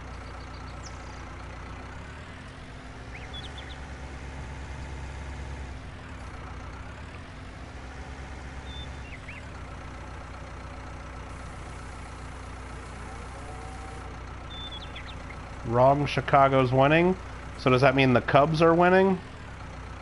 I don't know. I'm just so pissed off that the Cubs have their own network now, marquee network, that I don't get here in Southern California. And I even had my sister, she upgraded her Hulu, Because with Hulu, you can pay extra for whatever it is to get live TV. But what they do is they make you log in with your information and they track your IP. So they know that I live in Los Angeles and they know she lives in Hawaii. So they only give you the Hawaii channels for her and they give me the Los Angeles channels. But if I would have lied to them and told them, yes, I have a Chicago zip code, then I would be able to get the marquee network on Hulu and watch all the Cubs games. But I would have just told them, look, I don't care what you see from my IP address. I'm sitting here right now looking over Lake Michigan. And I could have like, oh, dude, I just screwed that up. Alright, that's not good. Let me try to do something here. Let me try to lower the sprayer. Oh, that just totally like lifts up my tractor. Oh, I know what I gotta do. I gotta move my bucket now.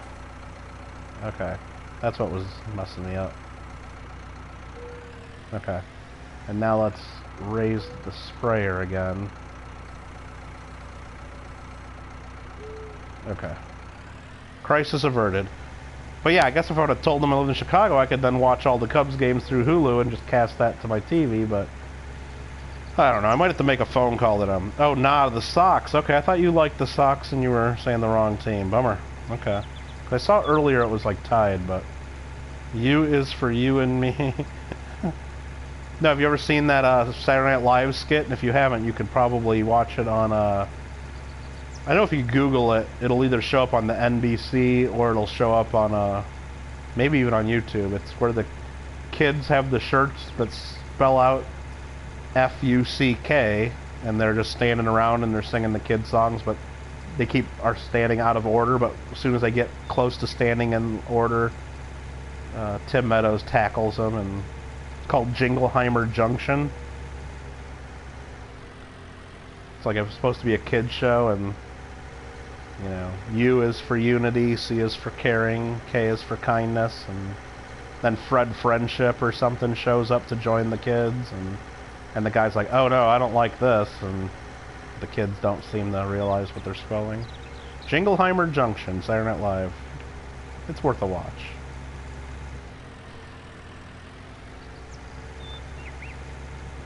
Alright, look, just even driving down there and back, the pigs have already made a little bit more of a mess.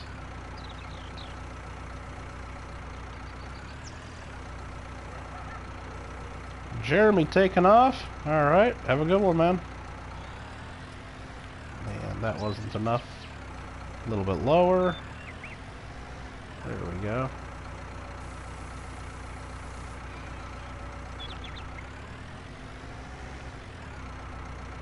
Alright, that's taken care of. Let's get our harvester right here. Gotta get our corn/sunflower attachment hooked up. Unfolded. Deep Thoughts with Jack Handy.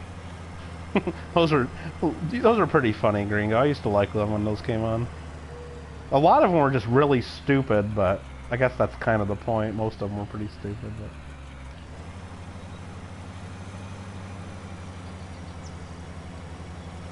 so there's sunflowers going. We also need to, I mean, that's full, that's fine. Let's get one of our sprayers out. Now what we're going to do is we're going to get in green tractor. And we're going to get our spreader for some fertilizer. You're an Atlanta fan, okay. Just don't like teams with better records. Well, the Cubs had a really good record there for a while, and I mean, part of it is they got frickin' St. Louis St. Louis and Florida should have had to forfeit their seasons because they broke their rules and they got the China flu, and then they had to cancel a bunch of games that now punish the other teams and really screws over, I almost said the F word again, screws over our pitching rotation. So in 3 days we were forced to play 5 games against the Cardinals. You had 2 double headers in 3 days, which you would never have in a season, and that burns away our whole pitching rotation over 3 days and screws us up, like for the next series that we have against the Sox right now, because we used all our pitching. And then they changed it to where it's only 7-inning games just to make it less. But the 7-inning game still burns your starting pitcher. It's a bunch of crap. And it hurts our team because of what St. Louis did. It really sucks. So 16. Well, yeah, but only 7 innings. But the starting pitchers don't ever go more than 7 innings these days, or very rarely. So you burn your starting pitcher. So you go through all 5 of your pitchers in 3 days. So you're not set up to play the White Sox in the next series because nobody's rested. All 5 of your pitchers are now on 3 days or less of rest. It sucks. Well, what you really do is, look, St. Louis knew the rules. They didn't keep a tight lid. Same with the Marlins. Some of their players violated their quarantine and didn't do what they were supposed to do. They should have to forfeit. Sorry, you guys lose. Instead of causing other teams, to suffer. That's really what should happen. But I know there's too much money involved, and they're not going to let that happen. And I don't have any... Yeah, that kind of sucks, too, but... And I don't know how that really makes that much of a difference. Is that really...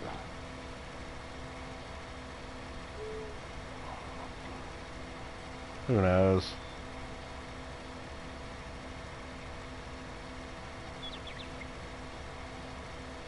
Johnny says, can you do Fall Guys at 7 tomorrow?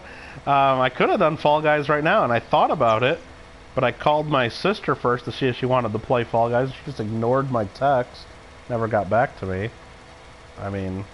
So I'm like, well... And then I thought, well, maybe she'll want to play later, so that's why I figured I'll do this right now, and then if she decides later that she wants to play Fall Guys, then maybe I'll play that with her later. So... I don't know. I could have played Fall Guys right now. I still could. Sure, I gotta figure it out. Yeah, I don't know. It just kind of sucks. And now, is that the reason? The Cubs still won 3 out of 5 against St. Louis, but is that the reason we lost, I guess now 2 games in a row if we lose today against the White Sox? Because our pitching got burnt up over 3 days against St. Louis in 5 games? Probably not, but I'm sure it didn't help either. Can you use that as an excuse? Of course I can use that as an excuse when my team loses. Now, if my team would have won, of course, it would have nothing to do with it. But since my team lost, of course I'm using that as an excuse. And it might be a good argument. I don't know. But it's just a screwed up season. Well, first of all, the whole season's screwed up. 60 games, and then you throw half the damn teams in the playoffs and say, good luck, somebody's going to be a World Series champion. It's going to be kind of weird. You're going to have a bunch of teams in the playoffs that have no business ever being in the playoffs. And once you're in the playoffs, any team can win. When you're talking just a couple games against another team, anybody can win.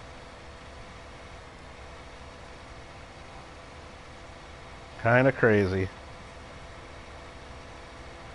Wake me up when you do... Oh, you guys want... Randy, are you saying you don't like Farming Simulator? Is that what you're trying to tell me?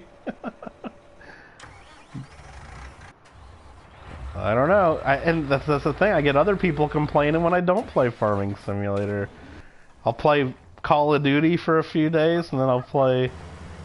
What is it? Fall Guys and other stuff, and then I get people leaving comments. Are you ever going to farm again? I'm like, dude, what? I'm like, yeah, I'll farm again. I know what we need to do. We need to get this silage into the biogas plant first. And then we need to go look and see what kind of contracts we can do. Because that keeps it real exciting when we're working contracts. Wayne has good offense, 1 pitcher opted out. Yeah. Hate the expanded wild. Yeah, that's just a little bit nuts, isn't it?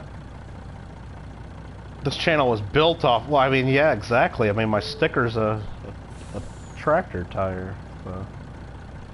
And I give people dong that has a tractor on it.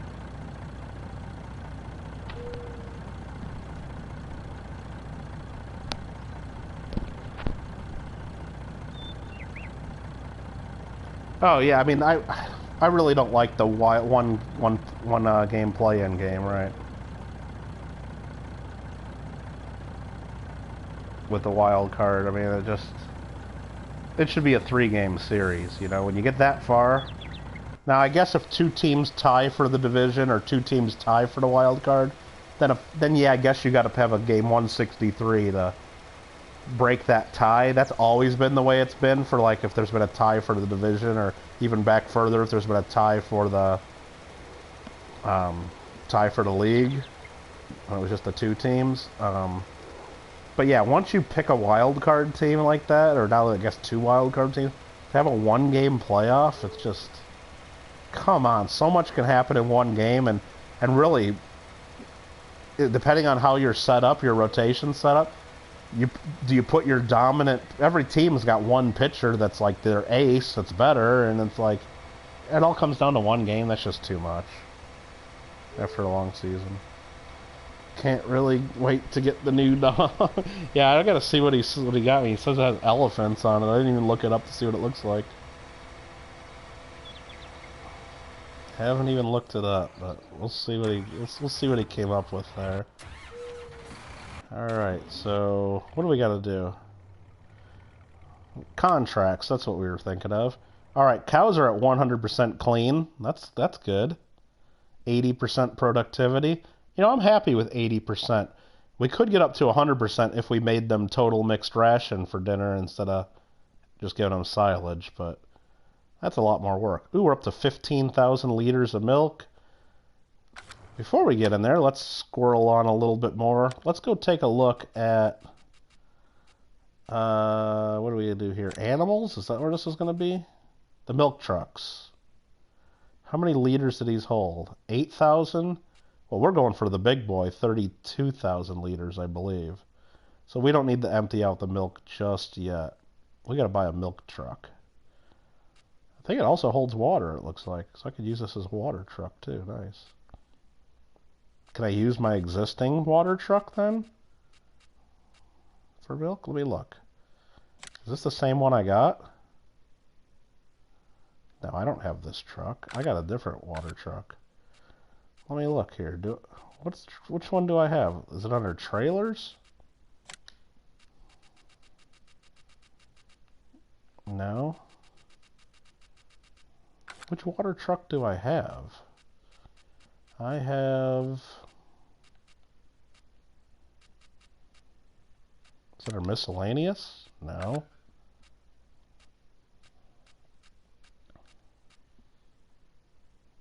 Is it under animals? Yeah, I got the Aquatrans. So I have this one right here. This only can hold water. This cannot hold milk. Okay. That was 9,500. This one can hold milk or water. Ew. And then this one can hold a shitload of milk or water. And I can change the main color too? Really? Oh, I only get like a few colors? That sucks. Ooh, let's see what chrome looks like. I guess that is chrome. No, I don't want to purchase it yet. Let's change color to stainless steel. Ah, nice stainless tank. Black. Black's not bad. I think chrome is where you go. Like, I mean, it almost looks black, but I'm sure outside in the sun it'll look different. That's styling and profiling. Looks like whoever would tow this would be a Rolex wearing, diamond ring wearing, kiss stealing, limo riding, jet flying son of a gun, wouldn't they? Someone that would probably have some difficulty holding alligators down. Woo! Woo! Alright.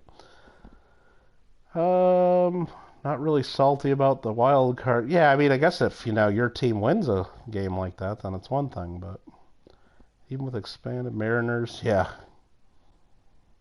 But you might have, like, other teams get in there, like the White Sox, or, you know, Orioles were, like, right on the line there for a while. Shiny indeed.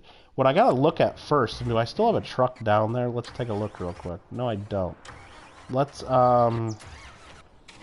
we need to, that's gotta be emptied. This is not even close to empty, though, yet, so we're just gonna go back to this, Fire the worker. I want to check before I invest in that huge milk truck.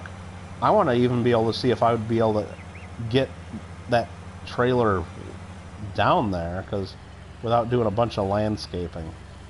I need to landscape this too eventually. This is just ridiculous. So we'll put our sunflower seeds in there. 1907 double eagle owning. Yeah, exactly. Kiss stealing, double gold eagle owning. Smoking Joe Frazier, indeed. Finally fading back to their normals. Well, that's the thing. In 60 games, though, I mean, anybody can put a nice little streak together.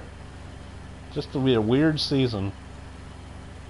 But, I mean, I guess it has its own challenges, and whoever does end up on top, I guess their World Series win is going to be just as legit as a regular season, right? I mean, I'm sure it'll be argued, and some, depending on who wins and how they win it, some will say, oh, you need to put an asterisk next to that one, and we'll see. So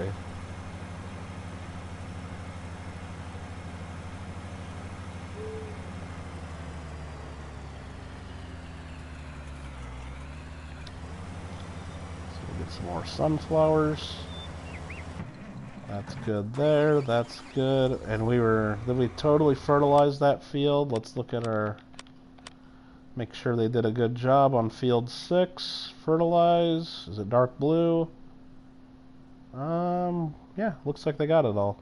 Beautiful. And that tree got in my way, sorry about that. We'll fold up the fertilizer spreader, go put this away. See ya, Gringo. Maybe we'll do movies tomorrow. I don't know. What's going on tomorrow evening? We could probably do movies tomorrow. Now that I'm stuck playing Farming Simulator.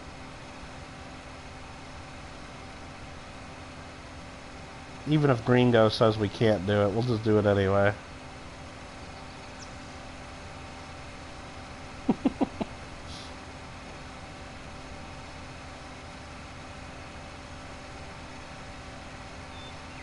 JW streams. See, there's always something. That's okay, we'll do it anyway. 3 more games for Atlanta, be 30. Yeah, it's crazy that it's like that quick. We'll leave that there. I did knock a sign over, I saw that. I saw me do it.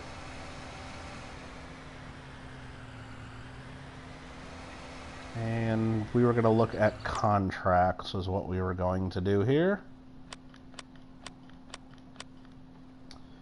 Oh, look at Deborah Joseph. She wants me to pay me $1,800 to go sow some seeds. Sow some oats. Nope. Nope. Not doing any of this sowing. Don't need to do that. Too much work. Fertilize field 4.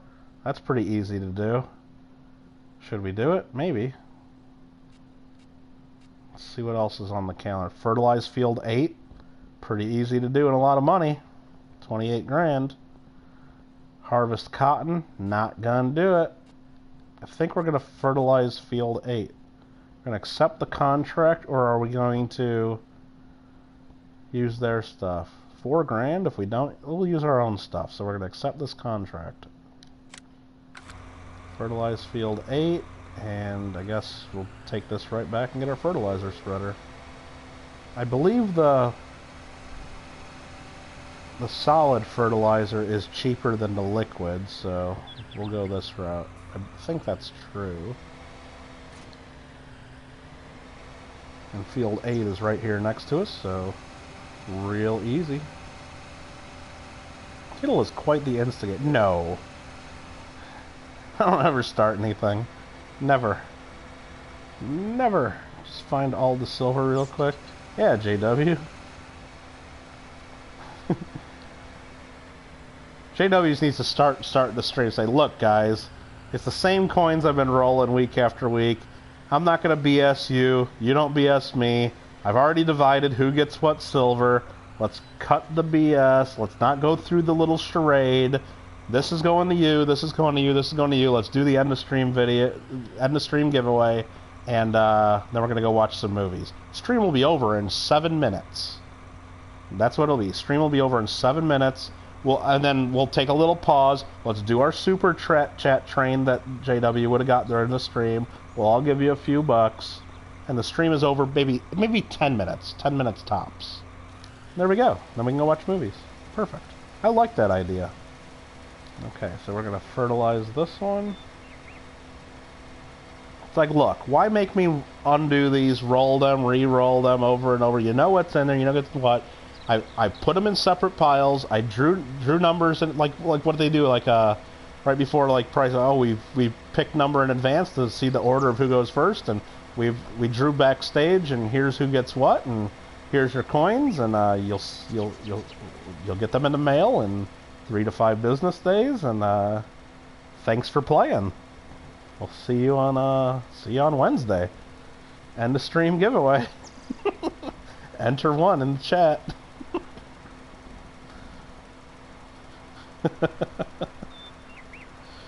Oh boy.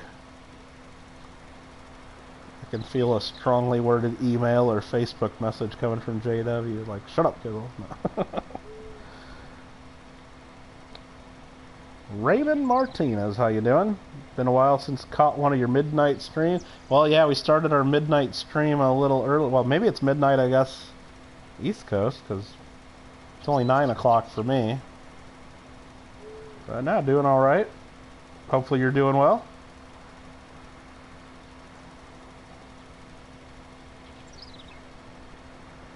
And we're going to make a bunch of money fertilizing this field, so we'll do that. I don't know what else I really need to do in my own fields. I guess every time I cycle to this, I might as well clean up the pigs. Just so it doesn't end up being a big pile here at the end again. We'll try to avoid that happening. We'll try to make it... We'll delay that from happening. We might end up owning that field eventually. Anywho. Sure, we gotta get our sunflowers here. No, only 67%. Then we gotta decide what we're gonna plant here next. I mean, we got 3 fields of wheat going just to replenish our wheat supply. I think we just might go a 4th field of wheat just because so we can fill that silo back up. Here's your coins. Good night.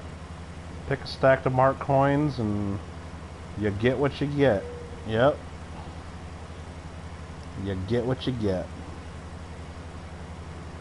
And hey, because you saved me all the hassle of having to re-roll that, everybody gets a bonus like Merc Dime or something, because you saved me all that time and effort. Here's an extra Merc Dime for the trouble or something. There you go. Oh, jeez.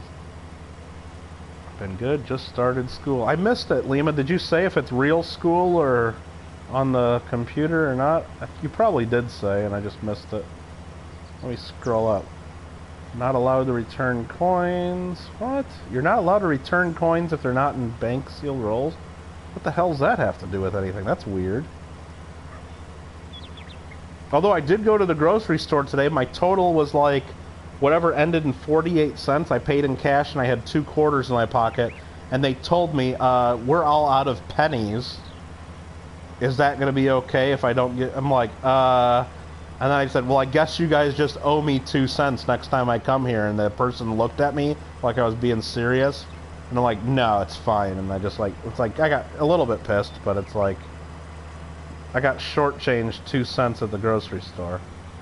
Okay, so Monday and Tuesday in person, rest of the weekend line. Well, that's kind of weird, Lima. Like, I mean, if they're going to let you do it in person, then why don't they let you do it in person? I mean, I guess other halves that are keeping you in 2 groups, so if one of you guys has China flu, then you only get half the school sick. I mean, I guess that's okay. I read a couple schools were trying to do that as well. Helper G is blocked by an object. Let's see what's going on. Oh. What's going on here? What's going on here? Because, and look, as you back up, that car just blocks you further. It's just, come on, car. So you've got to do one of those. I've read some schools doing that, like instead of like especially high schools and I guess junior highs where you usually switch classes and go to different, have different schedules. I guess they're putting people all on the same schedule, so the same groups are always like in the same classes and trying to keep people segregated a little bit. I mean, I guess that makes sense if they're worried about, whatever. Makes a little bit of sense, I guess. Alright, Boomba Shoots crew, flexing on some crops. Oh yeah, we're flexing on some fat fertilization right now. Yep. I hired an employee here. This guy's Carl. This guy's name is Carl here. He works for me. He's flexing on some fat fish, for sure. He's from Hawaii. Boomba Shoots crew. Kittle, when you do grass, is there a trailer you can pull behind the harvester? Okay, that's... Okay, when I do grass, is there a trailer you can... You mean behind the mower? To, like... No, I don't think so. I mean, you might be able to put, like, a rig behind your mower to, like, then sweep it up, or... I don't know. I do it all in separate steps for grass. So... Should have told them... First it's called... Well, believe me, I was thinking that in my head, Shell. I was thinking that. It was 2 penny. It could have... Yeah, it could have been an SVDB. The ones I should have got right. Randy opened up a sealed 64 proof set. Kenny's accent hair. Nice. That's pretty fun. And Randy, I mean, believe me, you know for a fact, aren't they just so much nicer when you get them out of that plastic? I mean, you think they look good when you're looking at them in that, like, old 50-year-old plastic, but as soon as you cut open one of those coins, it's like, oh, man. That plastic really does hide a lot, for sure, on those old proof sets. Okay.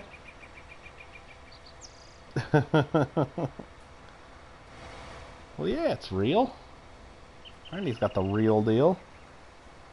What do we got there? My sister just texted, so since she texted during our stream, we all get to read her text. So I texted earlier, about 2.5 hours ago, hey, do you want to play any games? I'm going to play in a few. Never replied until now, 2.5 hours later. She's sorry, dude. Was up country at 7,000 feet. She's exhausted. They hiked 4 miles in the rain. She lost her shoe soles. And then she says some swear words and basically that she's tired. Call you tomorrow. So I guess she's out. I guess she is out. Call you tomorrow, chat tomorrow, and there were a couple swear words in there that I'm not going to repeat. We don't need to get into that. But apparently she went hiking and she's tired. So too tired to play video games. I'm tired, so... And when you're up on the volcano in the altitude, it does wipe you out a little more, I'm sure. Alright. What's going on, Sheldon? It's only 6 o'clock for you there. Jeez. Mikey's laughing. That's a negatory. Hopefully. Oh, dude, Johnny Kilo, I'm still going to play Fall Guys tonight. I am not going to farm. Well, it's only 9:30 right now. I'm not going to farm until, like, midnight or 1 or 2 in the morning. No way. Well, I mean, I could. I absolutely could. But I don't think I'm gonna. I'm gonna play Fall Guys at some point tonight. Now, am I gonna play Fall Guys in the next 20 minutes? Probably not. Is it gonna be another hour? I don't know. I guess I can let my fans help decide. I mean, if everybody says, shut this down, open up Fall Guys, then maybe we'll do that. But I know I got some farming fans out there too, so...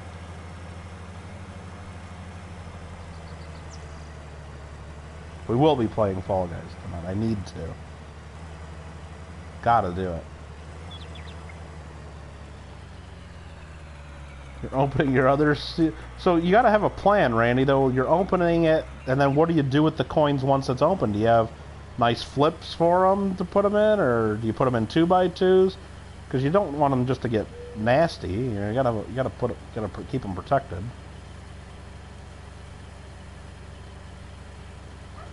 Oh yeah, if you well, you don't need acetone's not going to do anything to them unless they're hazy. I mean, if they're hazy or something, then it still won't even help that too much. And I don't even want to tell you what you're supposed to do because I don't want you to do it wrong and mess up your coins. But acetone's really just to get like some surface stuff off of them, which shouldn't be on your coins anyway. It won't affect toning. It won't get rid of the haze too much, depending on what the haze is caused by, really.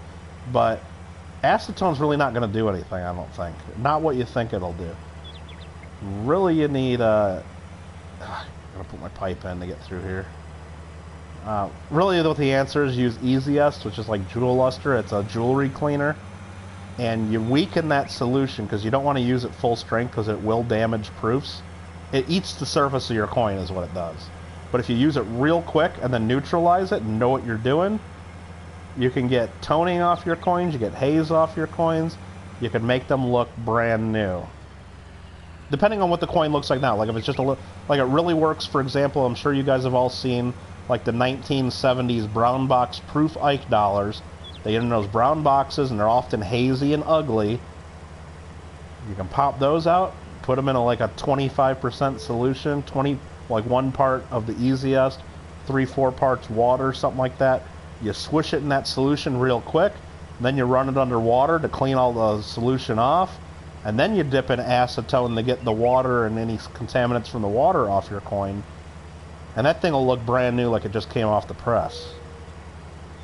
Same thing you can do on a lot of the older proofs like that too, if they're hazy. But if they're toned, it'll get rid. The acetone's not going to do anything to it. If it's the acetone gets rid of plastic like PVC damage and other surface contaminants. Want to see your rage while playing Fall Guys? Won't be able to watch because it'll be later. I mean, we could farming fans, you do what you want. Yeah, I mean, we could, if you guys want to see some Fall Guys, we can do some Fall Guys. Fall Guys saying no need to hurry. Oh, we're not getting Cow King tonight. Like I said, we're looking right now. We got to have, was it 20 or 30 cows? It was either 20 or 30 cows. So far, we've made 2 new cows because we had 75 of each we paid for, and now we're up to 76 of each. And the next animal is another 18 hours. So like each 1 day in game, I get 2 cows. So it's like another 10 in-game days or something to get the 20 cows. Which, like I said, I could just fast forward a whole bunch and then sleep 12 hours at the night and then fast forward a whole bunch. But each time I have to keep getting, up to, and go do the cleaning, and because it goes that much faster. I think before we rush that to get the trophy, though, I'm going to get a sheep farm down and get the sheep all set up and ready to go, because I know I'm going to need to get, I think, raise 20 or 30 sheep to get the wool commander trophy. And then we'll fast forward and then manage the sheep and the cows kind of together and then get both of those trophies knocked out. And then we're probably done playing Farming Simulator for a while. Or at least on this map, because we'll have every trophy unlocked. And then really, what are we doing? We're just building up some cash. Maybe if we play any more Farming Simulator beyond that, it'll be on the German map and we'll start a new farm. That's my plan. So don't know why it has the surface things on it, little brown poop spots on it. I don't know how to, I mean, acetone, no, you don't need to put it, no, Day's not going to do anything. Acetone's going to eat whatever's on there in like a minute, not even a minute. It'll eat it real quick. Soaking in acetone for a day is a waste. That acetone's going to evaporate over the course of a day. Make sure you use glass, don't use plastic, and use that acetone and well ventilated. You got to go to like a hardware store and get 100% pure acetone too. Make sure it says 100% pure on the thing, and it's like it'll be in a big metal can, and you should use it in a well ventilated area because you can get pretty buzzed off of the fumes and not good. It's very flammable, and definitely use glass bowls or glass in handling it. No plastic at all. You love proof wheat scents? Heck yeah. Proof wheat scents are awesome. What's even better are matte proof wheat scents, but those are real expensive. But Asa, what's going on? Cows need to hurry. Don't think you have a proof wheat. You just need to cut up a 1958 or a 1957 wheat proof set there then, Randy. Then you'll have your proof wheat set. Getting buzzed a bit. Well, exactly, Onabushu. I don't know about that. I don't even know if I'd wear gloves, Mikey, because what are your gloves going to be made of? You know? If you use certain kinds of rubber gloves or things like that, the acetone's going to eat those too.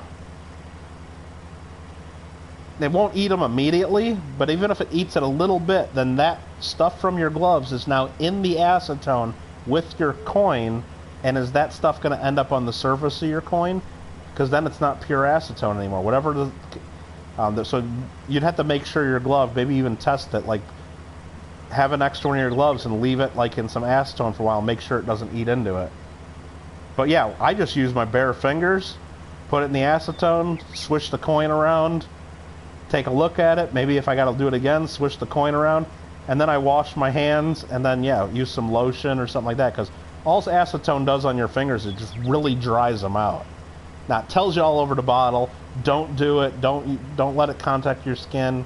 Yeah, they're being real careful. I mean, don't pour it in your eyes or drink it, of course, but it just really dries out your fingers. So if that's a problem, or if you have an open cut on your fingers or something, maybe don't do it, but it's fine. I mean, I've never had an issue with it. Using a closet and play Pink Floyd, and then watch Wizard of Oz, like with Dark Side of the Moon on. Yep. You want a 54 to 56 mint set? Oh, the double mint sets? They don't always have beautiful toners, Lima. I mean, a lot of them are real ugly, too. Depends on how they were stored, just like anything. A lot of them come out pretty bad looking. And the problem with those is people have known that nice toners have come from those for decades and decades, so most of them are pretty picked through. So if you ever find one of those, usually it is an ugly one, because if it was a really beautiful one, whoever owned it more than likely took the coins out and got them certified by now. Unless you're just really lucky and you find someone that just got some fresh ones out of some collection that, you know, that somebody bought them back in the 50s or 60s and now it's finally just passed away or sold their collection and they're fresh and, you know, fresh to the market. But if you're buying them from dealers, like most of us would be, they're usually not fresh sets. They've usually been picked over, and it's usually the stuff that people have decided not to send in for grading, unfortunately. So you gotta be real careful. And a lot of times you'll find those double mint sets and people will pick out the really beautiful, nice rainbow coins and send them in for grading, and then just put a couple crappy ones in their place. Like if I had a nice 1956 mint set, for example, that had nice rainbow toned Lincoln cents, I'd pop those things out and get them graded. I'd pop out the Franklin halves if they were pretty, the quarters. And believe me, it's not that hard to go get a 1956 Franklin half that's BU and stick it right back in there. That's not toned, you know? So a lot of people switch the coins out in those. You gotta be real careful buying those. Guy on Discord said he soaked coins in it for days to weeks in time and use a giant Ziploc bag. Well, the guy's lying to you then. You can't put acetone in a Ziploc bag. That's plastic, it'll eat through it. And then you'll have acetone all over the place. Acetone eats plastic. Isn't acetone what grading companies use? The grading companies use various... Grading companies don't do any chemicals on your coins unless you pay them to. They have a separate thing, conservation of coins. PCGS or NGC will both do it if you pay them to conserve your coins, and only if they think they can help your coins. They won't just do it automatically. And they have various different chemicals and methods that they know and they are experienced with that can improve the coins without damaging them.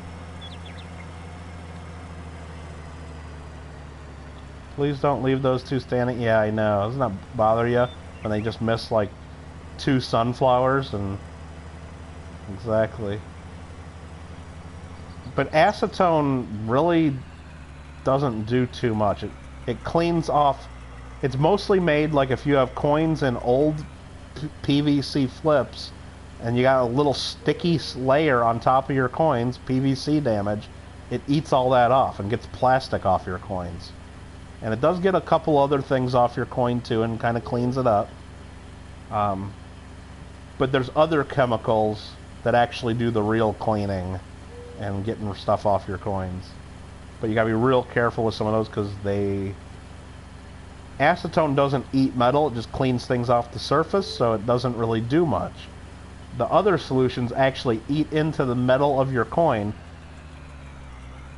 and do things like remove haze and remove toning, and to some degree can maybe even remove like fresh fingerprints and do other things, but if you do it too much, it impairs the luster and you can burn the coin basically. Anybody looking at it will know that you over cleaned it, over dipped it they call it, and you can screw up your coins. Alright, we'll get these. We'll get this guy right here just because it was bugging Randy. We got that one sunflower. I'll come up here and get these two.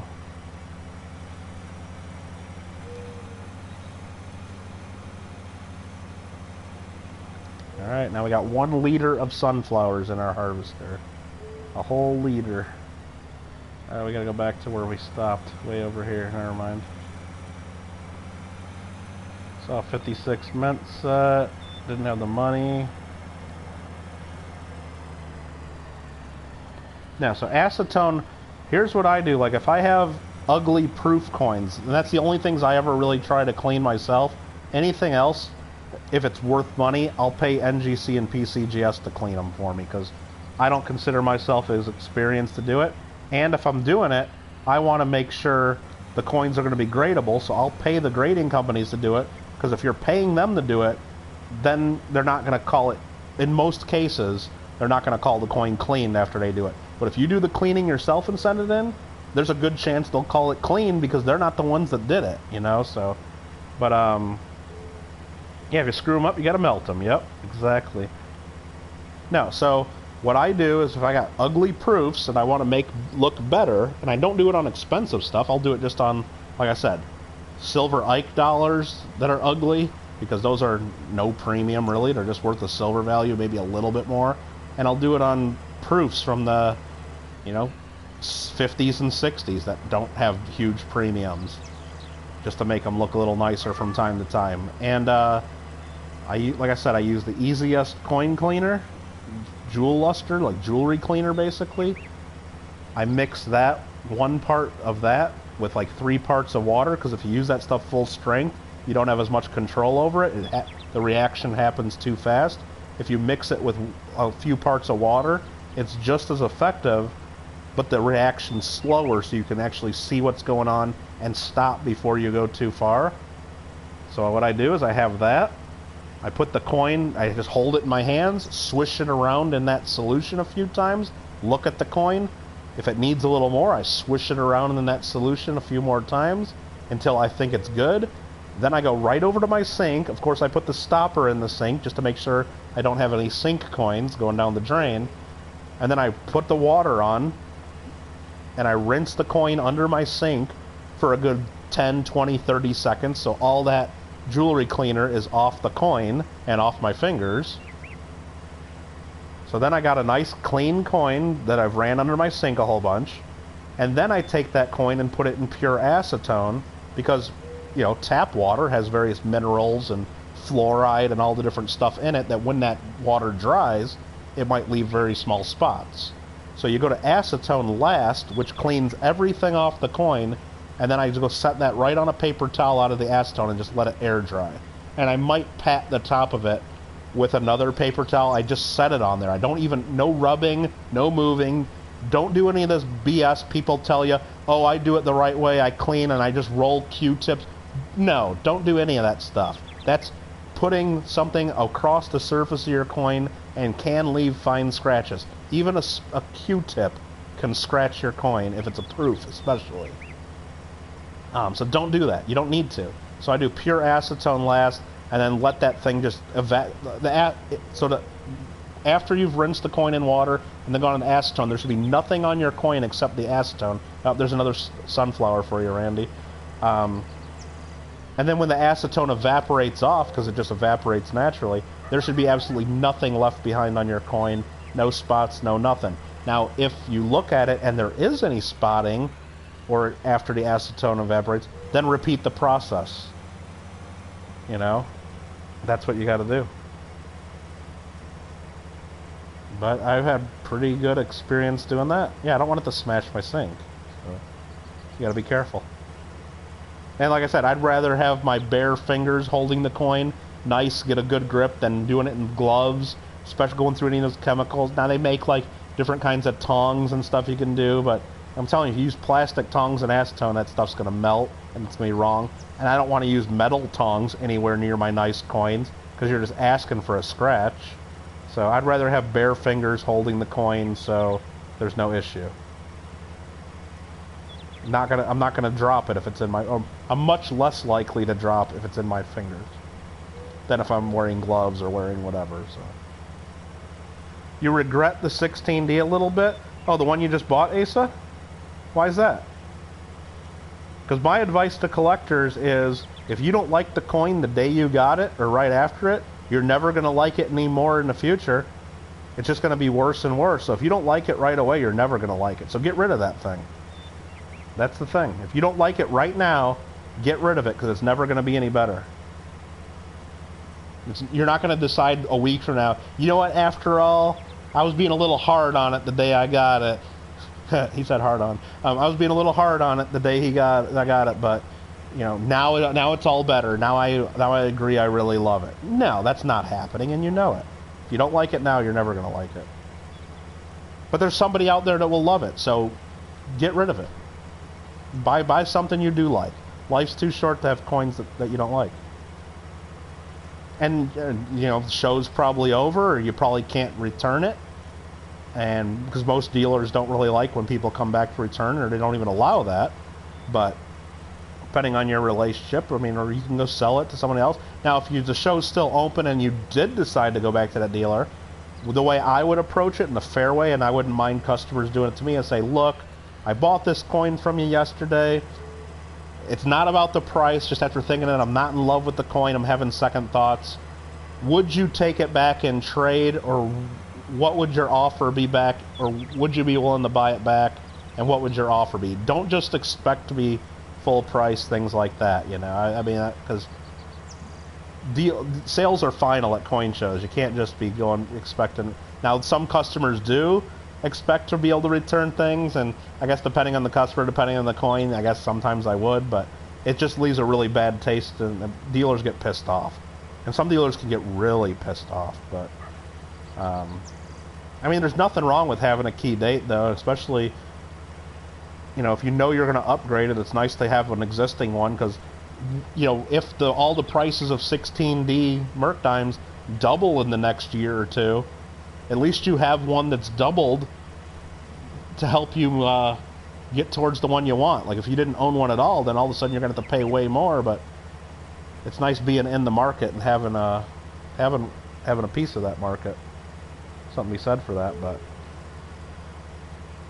yeah, if you don't love it, then yeah, and usually with 16Ds, I mean, it's a big price jump, but I usually tell people go for a good 6 or higher. I mean, I saw you got an AG3. I know the price of a good 6 is like double or more. Good 4s, though, a lot of the good 4s out there should be in AG3 holders. They're overgraded. So if you can find a really nice looking good 4, then that's one thing, but there's just so much more quality going from like an AG3 to a good 4 up to going to a good 6. There's just that much more of a jump in what you get. Now the money jump is there too, but it's a coin that's just so much easier to sell and just gonna always be worth that much more, and you'll be way happier if you can afford it. It's just, now of course you'd be better off buying a VG10 or a Fine 12 or a Fine 15, of course, but yeah, the good 6 is where I usually recommend people. If you can't get that, then it's gonna be hard to be real happy. That's with that coin, at least. Unless, like I said, you're really picky and you look at maybe 50 different good 4s, because they're, you know, look, if you're patient enough, you can go on eBay, you can go to all the auction houses in a normal China flu-free world. You can go to a lot of different coin shows and stuff, and you can look at 50 different good 4 1916D Merc dimes. They're out there. And wait till you find the best one. And even if you got to pay an extra $50 to $100 for that one example, because that dealer says, "Oh, this is a nice one for the grain," you'll know it's worth it, because you'll know that's the top 2% or top 10% of all the good 4 16Ds out there. So on coins like that, you can afford to be real patient and get the one you love. I like that SVDB you got, though. I want to buy it from you. I want you to send it right to me, Asa. So I hope you're trying to say next. You're probably typing it right now. Kittle, I'm also kind of unhappy with that SVDB. I saw that you liked my picture, though. Would you be interested in bailing me out on that one? Because I'm really hating myself for buying that one, too. Because I would help you with that, Asa. So if you really don't like that SVDB, send me a PM or whatever. I can get some PayPal to you. You can drop that in the mail to me, and I'll take that off your hands. So, not a problem. So, I'll save. You don't even have to type all that in. Just say "Deal, Kittle." I'll send you a PM. That's all you gotta do. That's all you gotta do, because that's what we do for our friends. You know, that's the way we roll. All right, so we'll keep doing some sunflowers here. Hard to find non-graded 16D for well, not really, Mikey. They're out there. It's just that a lot of people, when they get Merc dimes, are just expensive enough, 1916Ds at least, that even in AG3, it's worth getting them graded. So a lot of them just get graded. So it's, unless they have problems on them, like that hold one I got in that collection with a hole in it. I mean, most dealers send them in to get them graded, and actually the person I sold that to is getting it graded, even with a hole in it, so it's crazy. So, didn't know these crystals of yours were so shiny. Cleaning some crystals. That's funny. It's like sometimes where I live in California, we're like I said, I'm like not about 10 miles from the ocean, but I'm on the other side of the Santa Monica Mountains from Malibu. So like where I'm at, it's like pretty much a desert climate, I guess. So it's like gets real dusty, and like it hasn't rained here probably since February. So everything gets real dusty, and especially now it's fire season. There's fires everywhere, but not right where I'm at. But everything's so dry, and things just get so dusty and dirty real quick. So sometimes like my car like just slowly gets dirtier and dirtier and dirtier, and then it's like finally I decide to like go to the car wash, and then it's like, holy crap, like looking out the window, it's like, it looks, I mean, it's so crystal clear, and it's like, I should have cleaned my car weeks ago. Haven't bought any coins in like 2 months because I've been saving up to buy a piece of land to put up a barber shop, huh? Wow. Sounds like a project there, Raymond. I mean, I'm sure town has just places like storefronts you could just rent or lease from the start, but I guess if you want to, if you got something bigger in mind or something a little more custom and you want to, you know, own it from the ground up, that's pretty cool. There's a Boy Scout camp in Southern Indiana with so many geodes. Oh, that's pretty cool. Yeah, we didn't have anything like that at the Boy Scout camp I used to go to in Illinois. Because it was northern Illinois, it was the Rainbow Council. It was like kind of by Kankakee, Illinois, like between Kankakee and Joliet, like right along the, it was right along the Illinois River. I think that's, or Des Plaines River, one of the rivers there. And it was just, yeah, there wasn't really anything that special at that Boy Scout camp, nothing like that.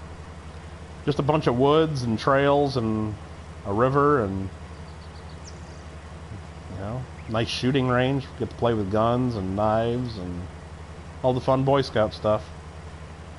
Not allowed to take from nature, but you took 2 big rocks. Well, I'm sure that's fine. One rock, red crystals, that's pretty cool. Yeah, that's what they tell you in Hawaii too. They tell tourists, you know, don't take anything from the islands, and they try to tell you it's bad luck to take things back home, like shells and rocks and stuff like that. Greg Brady did it in an episode of the Brady Bunch, I believe, and was it Greg or was it Bobby? One of the Bradys. They took some stuff, and it was all bad luck, and it's just stories they tell because they don't want all the tourists coming in and just destroying everything, you know, by taking everything. And I'm sure that's what they're telling you guys at the camp too, because if everybody there took 10 cool geodes, then someday there'd be none of them, I guess. But whatever.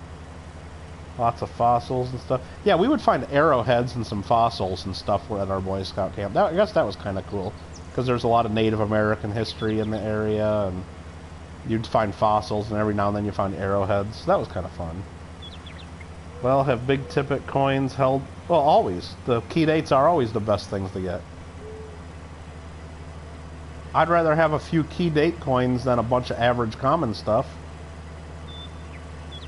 Because everybody's always looking for the key dates. That's why they're the key dates.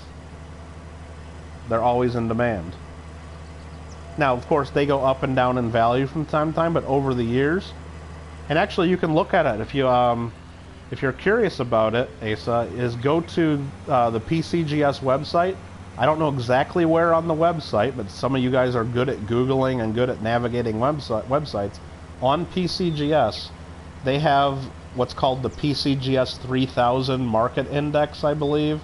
Somewhere on their website, you'll be able to find that. It's a chart of the coin market. They tried to, like, index it, like, the average group of coins, and they show you over the years, like, whether the coin market's going up or down, and so I think it's called the PCGS 3000.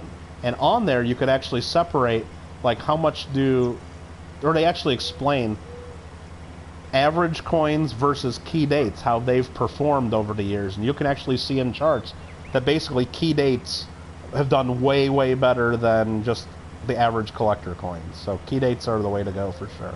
If you're investing or... Now there's two ways. You either get key date coins or you go for really high-end condition rarities. So say you were gonna say you had $20,000 to spend, right, on investing in coins. Some collectors would say yes, you just go out and buy 10 different key date coins for $2,000 each. Whatever the grade is, you buy an SVDB worth about $2 grand, or you buy a 16D worth about $2 grand on average. You buy a 89cc Morgan. So you just buy a couple, diversify into some key. Maybe one will cost you $3, maybe one will cost you $1,500. You do it that way.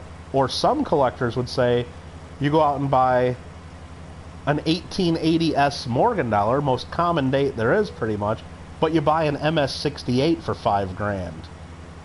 And then you buy a couple just high-end condition rarities, because there's always going to be collectors that want the best of the best too. So there's some investors that do that, and there's some investors that just buy key dates the best they can afford. And then I guess there's another group of investors that just buy quantity. They'll call up and say, yeah, I want 500 MS65 graded Morgan dollars, common dates. And they don't care what they look like, they just want common date MS64s, MS65s, and they'll take all you can get because they just want to pile them up because they think those are going to go up someday. Now those might go up someday, but you're better off buying key dates, I believe. Back on the road in the morning, huh? Gotta go to bed. Have a good one, Mikey. South Carolina, huh? Nice. Very nice. Yeah, I would look at that PCGS site. I think you'd be interested in that, Asa. It's fun to find geodes and throw big rocks on them. Oh yeah, exactly. That would be cool. Breaking them open and be the first person to ever see what's inside, pretty much. Yeah. Yeah, you're not supposed to take lava rocks. Yeah, whatever, Sheldon. That's just all stories and whatever. But you're Hawaiian. You might believe some of that stuff, but it's a bunch of crap. You can take whatever you want. That was a Brady Bunch episode. That's not real. Okay. The lot is up for taxes. Put a bid in. 200 for the lot. And... oh yeah, I mean if you can get that. Kittle, did you answer my question about variety grading earlier? No, I didn't. I missed your question, I guess. If not, do you have to specify what the variety is when you send in? Yes. So if you're sending the PCGS, for example, pennies a cam. Well, yeah, that's the thing, Randy. You don't even know until you cut it open half the time, unless you're really experienced and know what things look like outside of the plastic. So many people miss really good coins in those old proof sets. But as far as your question about varieties, if you don't tell PCGS, like for that accented hair, for example, if you don't tell PCGS that it's accented hair, there's a good chance they're going to miss it and it's just going to end up in a proof holder. So I would put accented hair on the submission if you thought you were going to submit that, and you thought, if you think you're going to do that. Now, if you want them to just put accented hair on the label, I don't think you have to pay any extra, because anything that they call a red book variety, so if you open up the red book and the variety is listed in the red book, then they don't charge extra. If it's in the cherry picker's guide and you want the cherry picker's guide attribution, then they do charge variety attribution fee. So for example, if you submitted a 1955 double die Lincoln cent, everyone knows that variety, it's real common, it's in the red book listed, they don't charge you extra for a variety attribution on that, because it's real easy for them to figure out, it's a long known variety, and it's a red book variety, so they know that. But if you wanted them to put on the label, instead of just 1955 double die obverse, if you want them to put the FS 101 cherry picker's guide designation, then you have to pay the variety attribution fee. So that's why when you look up in the population reports, same with the accented hair. I don't know what the FS number is on that, but I'm sure there is one. There'd be two different populations. There's one that'll just be called accented hair, and that's all they put on the label. But there's going to be another one where they actually put the cherry picker's guide attribution.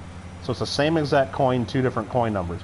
That's why the other day, Far North Coins, they found that 1992 close AM cent that in the price guide shows it's worth $10,000, which is awesome. MS64 red. They look it up in their They look it up with the cert verification on PCGS, and they say, "Wow, look, it's a Pop 3 coin with none higher." Well, it's a Pop 3 coin with none higher under the coin number they submitted it in, because I believe they paid for the variety attribution to have the FS number on the label. Close AM, like FS, whatever it is. Other people have sent those in without paying for that and just said it's close AM, and that's all they put on the label, close AM without the FS number. So in the PCGS system, that's a separate coin number on the label, so it's a separate population number. So somebody else submitted one of those under the other label that Far North has, and it graded MS67 red. So even though when they look it up in cert verification, it says their coin is a Pop 3 with none graded higher at MS64 red, there is absolutely the same exact coin out there in a PCGS holder, MS67 red, just under a different coin number. It's the same variety, same thing, and any collector that's going to spend several on one of those varieties is absolutely going to be aware of that. A little confusing, a little bit. Lima wants a cameo. Cameos are fun. Only took two raw. Hey, look, you know, it's fine. I wouldn't worry about it. Dig some more and find more. Meant for the double die on it. Oh yeah, for the double die on it, you're absolutely going to pay for that, because those aren't in the red book. None of the, and if you want them to attribute the exact double die that it is, it's got to be one that matches the cherry picker's guide. You can't go to one of these crazy variety websites where they show there's like 80 different double dies for the date, because nobody at PCGS is going to know that, and really most humans can't tell the difference unless you're using a microscope between any of those varieties. So they don't attribute any of those. But if it's one of the main cherry picker's guide ones, you'll have to pay and they'll attribute that.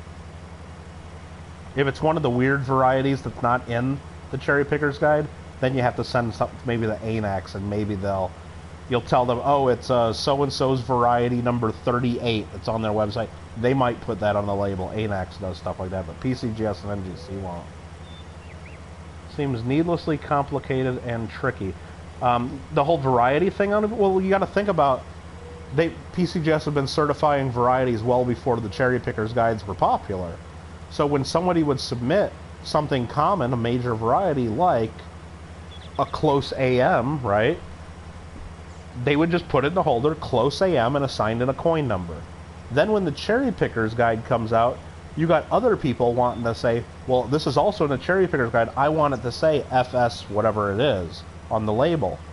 Well, that's technically a different label and a different attribution than just calling it close AM, so they assign that a separate coin number. Same thing with the 1955 double die and all the other varieties.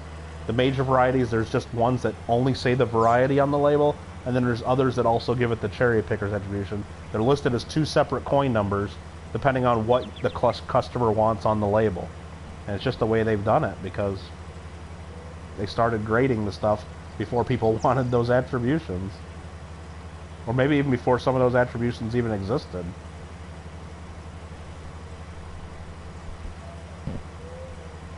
Limebot, what's going on? Are 50 to 60 proof wheat cents counterfeited a lot? I've never heard of them being counterfeited, Lima. Never heard of it. 1950, exactly. 1950 to 1960s. So if you put that you think it's an FS101, it's FS102, they'll correct it, right? Probably, JW. Probably. They make mistakes a lot, though, too. So. And often, like, if you put one FS101 on the label, and it definitely is an FS102, or sorry, if you put FS101 on the label and it is an FS101, it could still come back FS102. They could still screw it up, and then you have to send it in and get them to fix it. I mean, they're just people too, and they're doing their job real fast, and a lot of the times they're not experts in looking at the varieties, and even though they're, you know, the ones getting paid to do it, they make mistakes. I know the first time I found a 1952 Superbird quarter with the re-engraved tail feathers, that is the FS902 variety. I sent it in, I write FS902 right on the label, and came back just in the Superbird holder that says FS901. I'm like, dude, I put right on the damn holder, right on the form, FS902 re-engraved tail feather Superbird, and they didn't do it. They put FS901, and so I had to send it in again and get them to look at it again. I had to send it in under their review, and then they finally put it in the right holder. It's like, dude, do your jobs. But admittedly, when I did that, it was a pretty new variety. It would only just got added to the cherry picker's guide, so whoever looked at it must not have been familiar with it, and who knows. Guess it makes sense on a label. Just seems like they could merge the groups. Well, and what they do, so if you look up Far North's coin, for example, they do that on Abusha. You're right. It does make it a little difficult. So if you look up Far North's coin, which they've shared the images and the certification number, it'll say population 3, none graded higher, and then in parentheses it says something else like total 1 or something, or total coin. There is some kind of a notation that shows there is actually 1 graded higher, and if you don't know what that all means, it means that there's 1 graded higher, it's just under a different coin number. So it does let you know when you look them up. So for example, when you look up if I gave you a 1909 VDB that was MS67 brown, right? You'd look up a coin like that, and that's probably like a Pop 1 or a Pop 2 coin with none higher. MS67 brown. That's awesome. But then in parentheses, it would say after the none higher, it would tell you, yeah, but there's also like a few hundred of them graded higher, and that just means that, yeah, they're probably red, browns, and reds that are graded higher. Because there's a whole bunch of 67 pluses and even a few 68s. They're just not in brown. Because each color designation has a separate coin number to keep the population reports separate. So when you look them up, it does tell you if there's similar coins or varieties that are graded higher. Not very expensive, and yeah, you can get, I mean, even cameo ones, like for some of them, aren't super crazy expensive. Just depends on which ones. Don't have a cherry picker's guide. Don't think it's going to be any FS. I don't know. I don't know. How do you know it's... I mean, you gotta be able to attribute it somehow, and if you... I mean, really, for varieties, if you don't know what they are and you want it done cheap, and you... I don't know, I mean... It might be worth just sending them to Anax, because they'll figure it all out, and they'll put all that stuff in. They'll do it for... It'll be like $10 a coin instead of 30 or 40 bucks a coin, so... Well, even more, like, if you do the variety attribution at PCGS, it's real expensive. So let's dump some more of this out now that we can. Sending in your 41 FS101. Okay. Don't think you need a cameo for the album. No, you probably don't need one, but it's your album. You gotta get what you like. All these numbers are messing me up on my passes. Come on now, Raymond.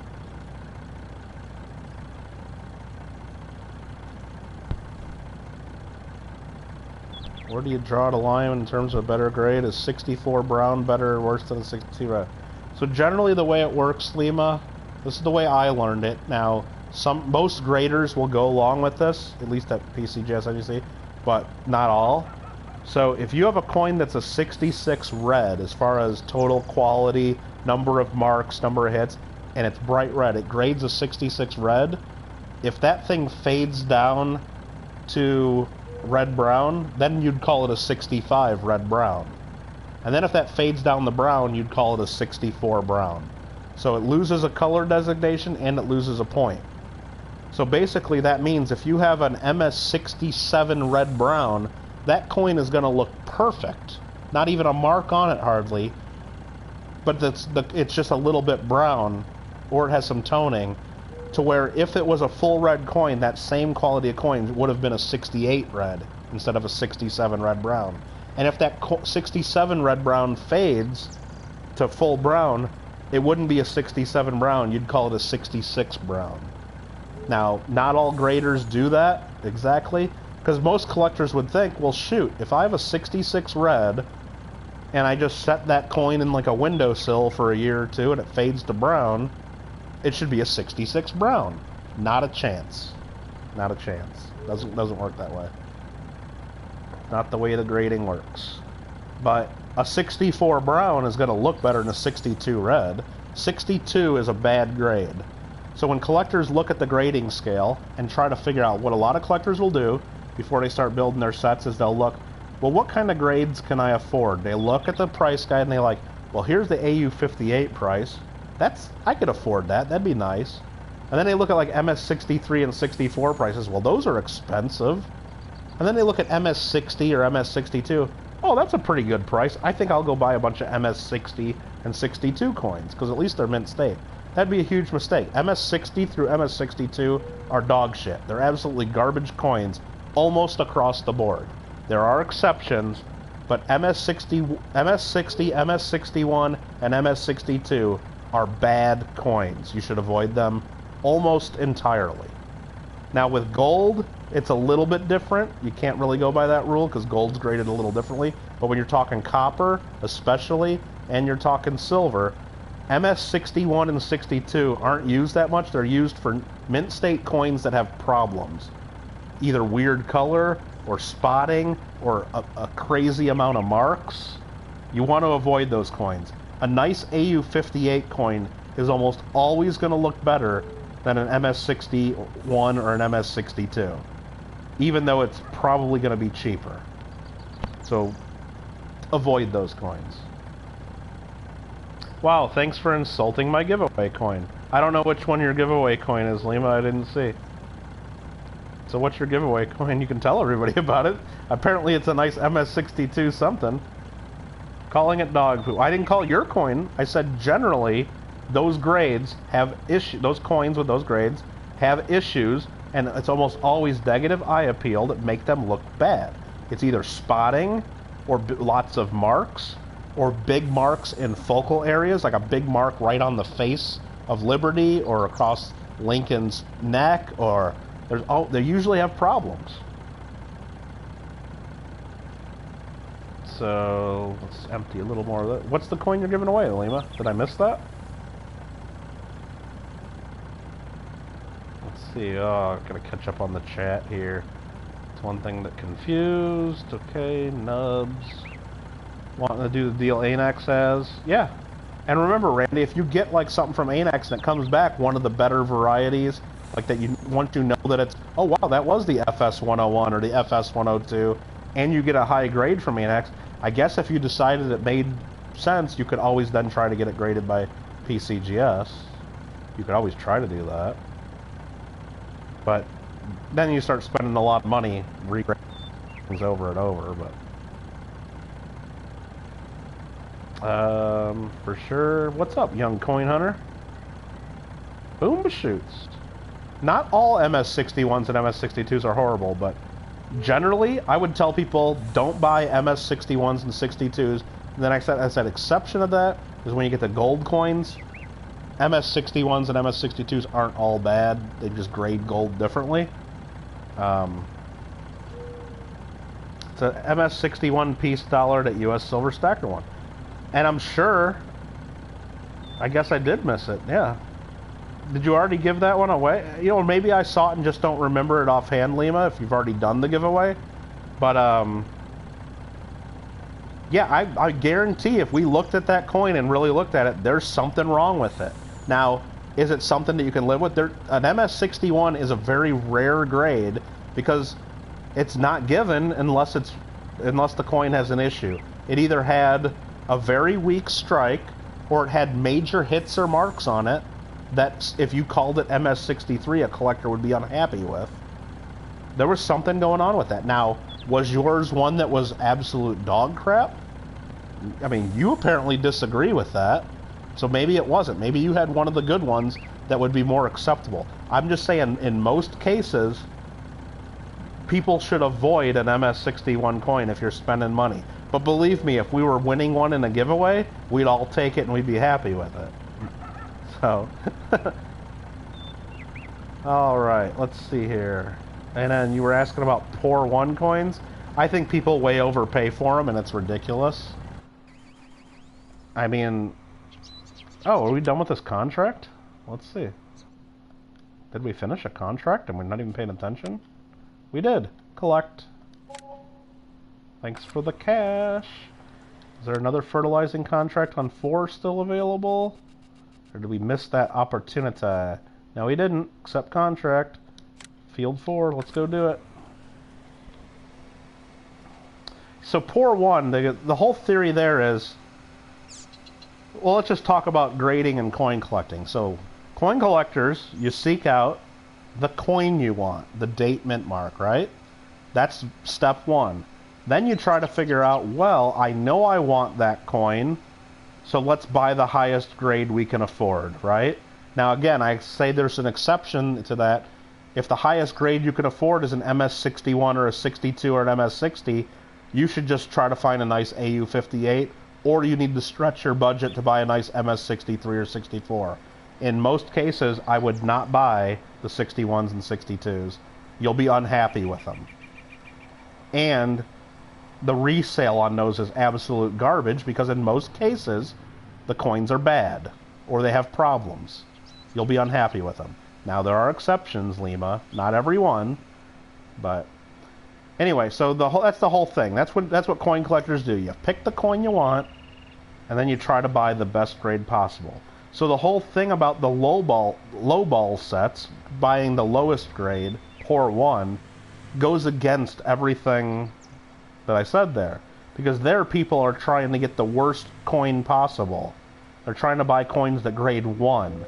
So it has to be very low grade but still identifiable.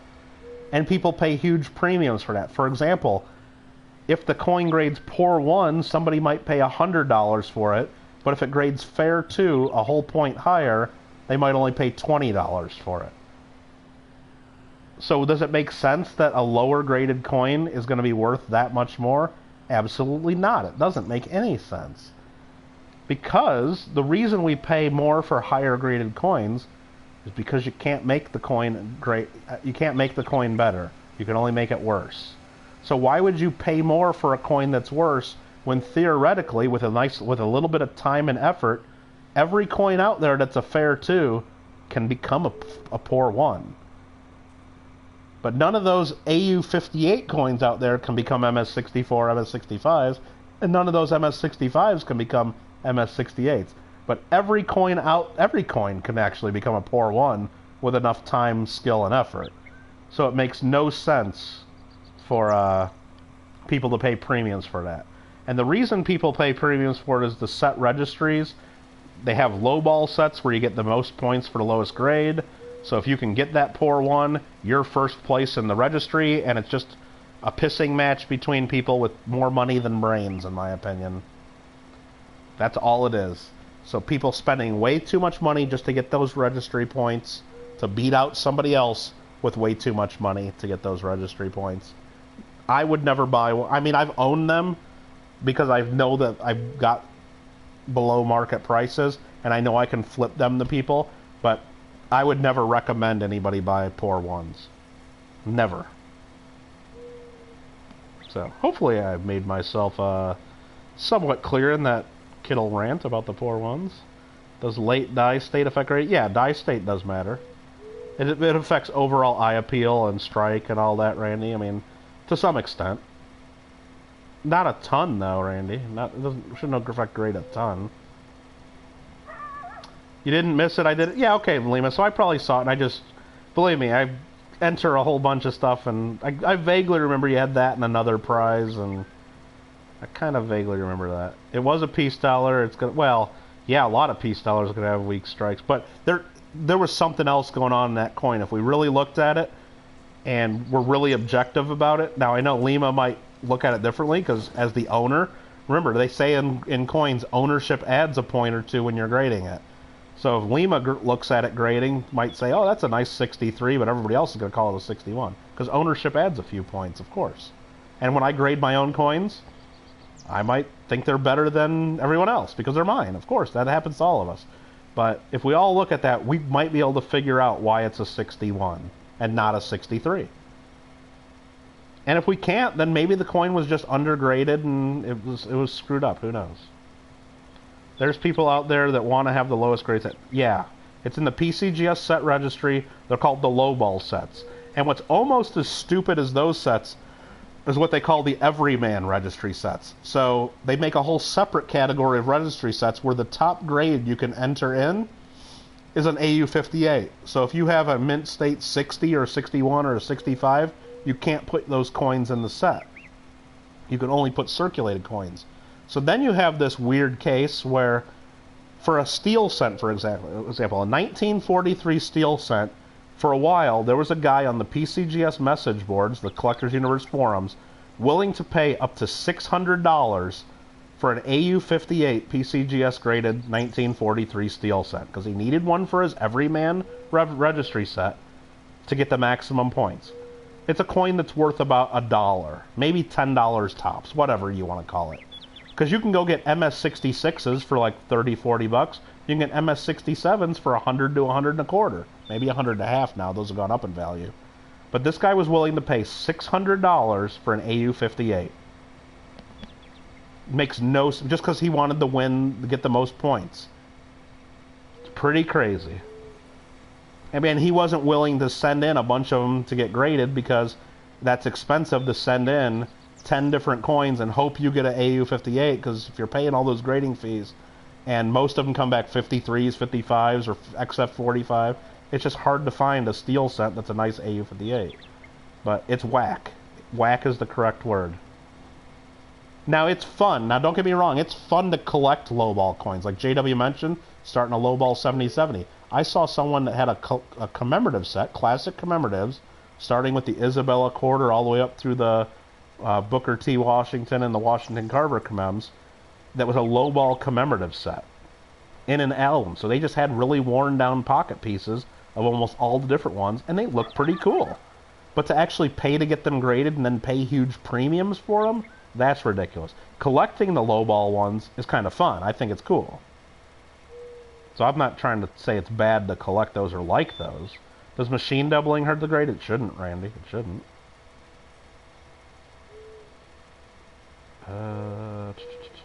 Cameo has some doubling in reverse. Okay, it shouldn't. I'm not a fan of proof grading. Well, depending on what years they are, I mean, they have modern coin level at PCGS. It's a little cheaper to get modern coins graded than regular classic stuff. Well, yeah, Johnny, yeah, FR02, Fair 2 at PCGS, or FA02 at NGC. It's Fair is the grade for 2. Yeah, you could wear it down. But then the problem is if you buy the Fair 2, how do you wear it down? I mean, without making it look cleaned or look like you just did it, you know? It's not as easy as you say, but I know people that do it. I know one guy that has a few 1908S Indian cents in the bottom of his shoe, so every time he goes out for a walk or every time he goes to the grocery store, he's got like 3 or 4 Indian cents in the bottom of his shoe slowly wearing down because he's trying to get an AG3 because the lowest graded 1908S right now is a good 4. And I had my grading set with the poster I give to my Kittle Plus Plus members, and I sold that set to him, and good 4 is the lowest. He wants to get an AG3, so he's got a couple Indian cents in the bottom of his shoe, and he thinks eventually he'll be able to get it graded. Now the problem is when you try to wear down copper, when you rub copper, wear it down, it's not brown underneath. It becomes bright red like a new cent. So it's going to be really obvious if he's freshly wearing it unless he does it slowly over time and then lets it retone to a nice chocolate brown color. It's a process on copper especially. You see the more money than brains. Oh, jeez. Yeah, no doubt on it, Bushu. Well, and you know what? It's their money. They can do what they want with it. That's so. When I have a poor one that someone wants to pay up for, and I see that what they pay for it, it's like, well, you know what? It's your money. You can do what you. But I would, if someone asks me if they should buy it, I'm gonna say you're frickin' crazy. It's a waste of money. But then again, there's an ass for every seat, is what they say. So even if you make that mistake and overpay for it, chances are, once you figure that out, that you've overpaid for it and you're buying a bunch of stupid stuff, there's going to be somebody else just as dumb as you were on that day to buy it from you. Unless you're just really unlucky and you're the last person holding the garbage, you know? So I mean, that theory just goes for all coin collecting, really. It's like, always just buy what you like, and so many people worry so much about trying to get a good deal as far as money goes. Now, not all collectors do that. We see that on YouTube daily with everybody's auctions. There's some people that just spend all kinds of money, and we're looking at them like, man, you're nuts. Why do you pay that much? Well, are they nuts? Because remember, if we're even in the auctions where there's 50 people there, and the one person pays up, and we think he paid a crazy amount. Well, that was just 50 people. And there was one person that bid just under what that guy bid. So in the whole world of coin collecting, is there somebody out there that was willing to pay more than that winner? Almost certainly. Almost certainly. So buy what you like. Don't worry about the price. If you see something you really like, I mean, at some point you can't just pay stupid money, but chances are, even if you overpay for something and you know you overpay, chances are there's somebody out there in this country that will even pay more. There's a very little chance that you happen to be the top bidder in the entire country on that. So I say go for it if you like it, because if you change your mind and you don't like it, you can just pop that sucker up on eBay and probably get your money back. Or more. You never know. But you probably won't lose too much, worst case. Looked at so many Chinese coins, not a single one is matched to one. Really, Lima? That's interesting. I mean, if you can get some good photos of it, you might be able to go to some of like the different message boards. Like go to the World Coin Forum on Collectors Universe, and there might be somebody there that would help identify it. I don't know. But the problem is it's like such a bad condition and like worn down that it'd be tough.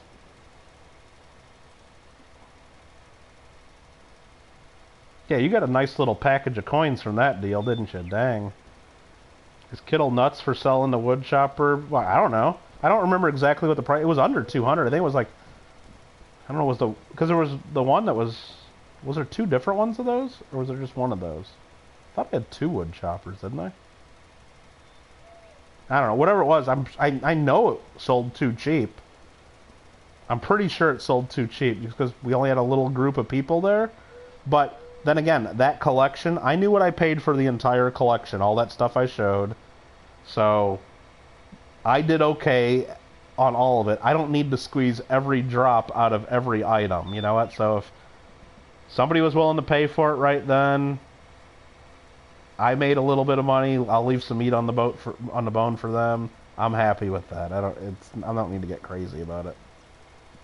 Because for me to maximize every penny on everything, I have to research every item, then probably, like I said, probably not sell them on YouTube, probably list them on eBay, write up descriptions, then I got to deal with eBay's rules and shipping them and their fees, and it's just sometimes easier to show off a bunch of stuff and get rid of a bunch of stuff quick and have fun doing it.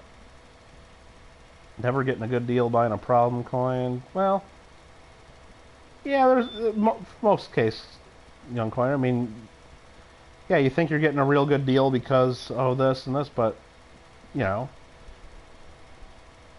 chances are that, I mean, but then again, if you're willing to pay that, somebody else is probably willing to pay it too, so you're not going to lose a bunch on it, but you're probably not going to all of a sudden be able to double your money or something, like if you think you're just getting a steal on stuff like that. No. Comes down to YouTube is how much people like to sell. That's some extent, Asa, yeah. It's not all about the coin. Some people are just really supporting the seller too. So instead of doing a super chat, they'll be like, well, I'll just overpay for one of these items and help them out. Yeah, there's some of that going on for sure. But not always, so not always. Am I planning any other world coin lots anytime soon? I really don't have a bunch of world... I mean, yeah, believe me, if I could get the guy that sold me that kilo of silver to hook me up with another kilo of silver, I'll do that, and we can do something like that again, but I don't know if that'll ever happen. I don't know. Gotta be nice and be fun. And then again, if I can get a kilo of silver like that again, will it be as good as that one? Who the heck knows? It'd be tough. It's gonna be tough, so...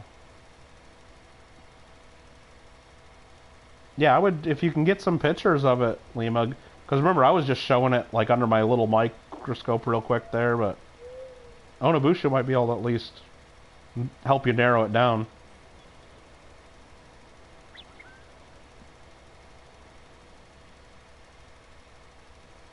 Very, very cool. No, so that's the plan, young coiner. I got a lot of stuff I should be doing instead of farming, so...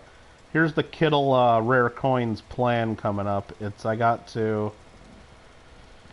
What are we going to do first? Let's see. I need to do a mail call. Mail call has to be first. Because I got, like, 34 packages I counted up, is what I got right now, that I haven't done mail calls for. So I got a lot of mail. Some of it's about 2 months old, too. So I got a lot of mail to get through. That has to get done. And I can't do anything else until that's done. I mean, I just can't. Then I'm going to come up with an intro video to my 10,000 wheat cent bag break. Just to let everybody know we're going to be doing it soon and to start selling spots. Because I'm going to have 20 spots, 500 cents each. We're going to go through 10,000 unsearched wheat cents. That's going to be coming up after that. Then I got to do an announcement for 2,500 subscriber giveaway and all the rules and how you can get entries into that. And I know I'm forgetting something else too,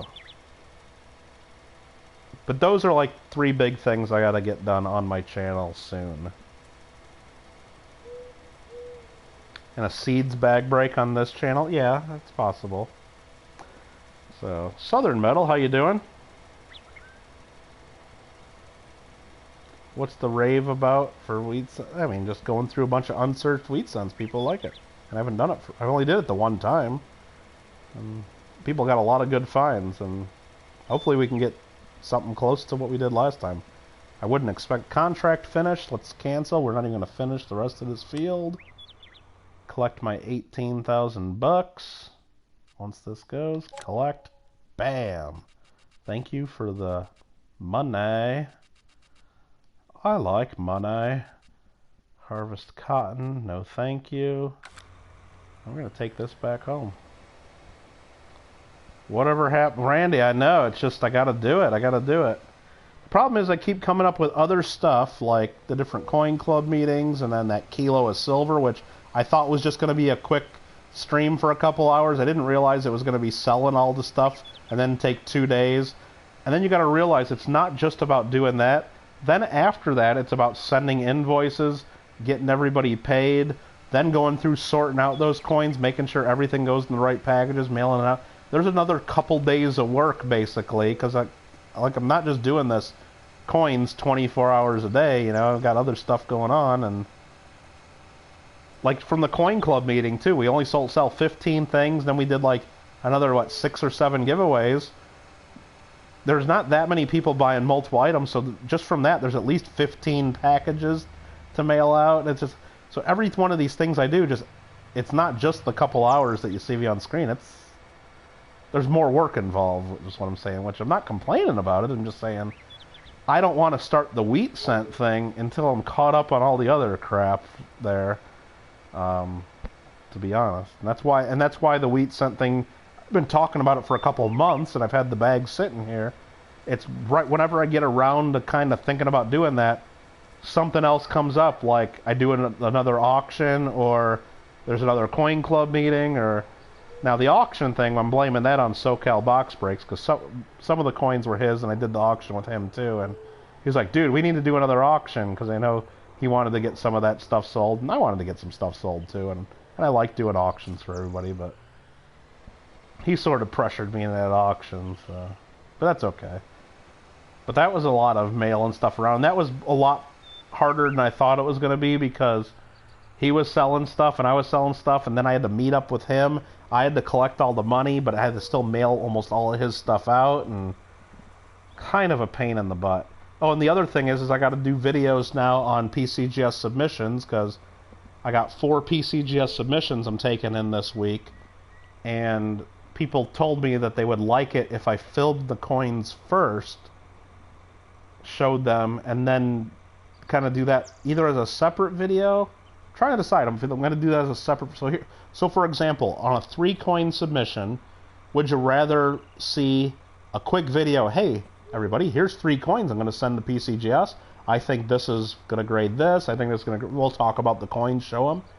And then that'll be one video. And then when the coins come back, we'll do an unboxing. Hey, guys, here's the coins we got back. Let's see how we did. And if you want to check out the video before when we send them in, here it is.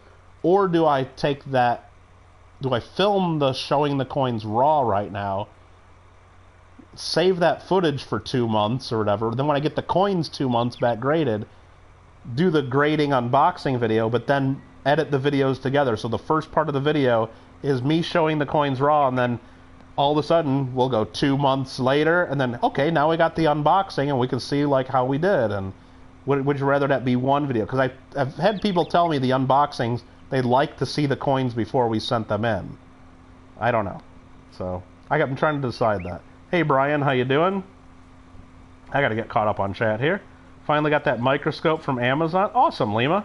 It's a lot harder to set up than expected. What's hard about it? All I did is plug it in and it works. Plugged in the USB. Then if you go to the website, you can download the software. That's optional. You don't have to do that, but it does allows you to do more. And then you just got to get used to the zooming in and out. Like, there's the one level of zoom where you can see pretty much the full coin, but then if you put the coin right up against the lens, basically, or against the plastic that surrounds the lens, then you can zoom way in and you can focus in real close. There's a couple levels of focus. You really got to play with it, Lima. I think you'll like it once you get a little more used to it. I hope you do. And if you don't, then if it's still within the return period, maybe get your money back if you can't figure it out. And 10,000 wheat cents, yeah. It'll take... My 5,000 one took just over 7 hours, so it'll take a little while. Young Coin Hunter's been searching 1,200 buffaloes. Jeez. Well, you got to search for variety. Well, when you have a big group like that and you're going to search for all that, separate them by date and mint mark first, and then once you get like all the 1935s in one pile, then you can look for double die reverses on all of them all at once. So you can then learn the variety for that one date and mint mark, and then look at them all at once. You know, don't try to look at them all one by one and then try to memorize every variety for every date. You'll be doing it forever. Yeah, I don't know about all the doubling and stuff on that stuff, Randy. I don't know. And a lot of times when you're looking at proofs, things look like there's doubling, but it's not because it's a mirror, and you're just looking at a reflection half the damn time if you're looking at mirrored proofs. It's real hard to figure that out on proofs sometimes. Yeah, we got some pizza though, Nabusha. You're right about that. Rather see it as a beginning clip added to the results. So maybe that's what I'll try to do, JW. But remember, so on a 3-coin submission, that's easy because I'll show the 3 coins. That's a couple minutes, and then we'll fade out. You know, hey, now we got our mail. We'll unbox and show the 3 coins graded. That's not a long video, but I got one submission that's like 30 coins. That's going to be a long video, me going through 30 coins raw and then going through 30 coins.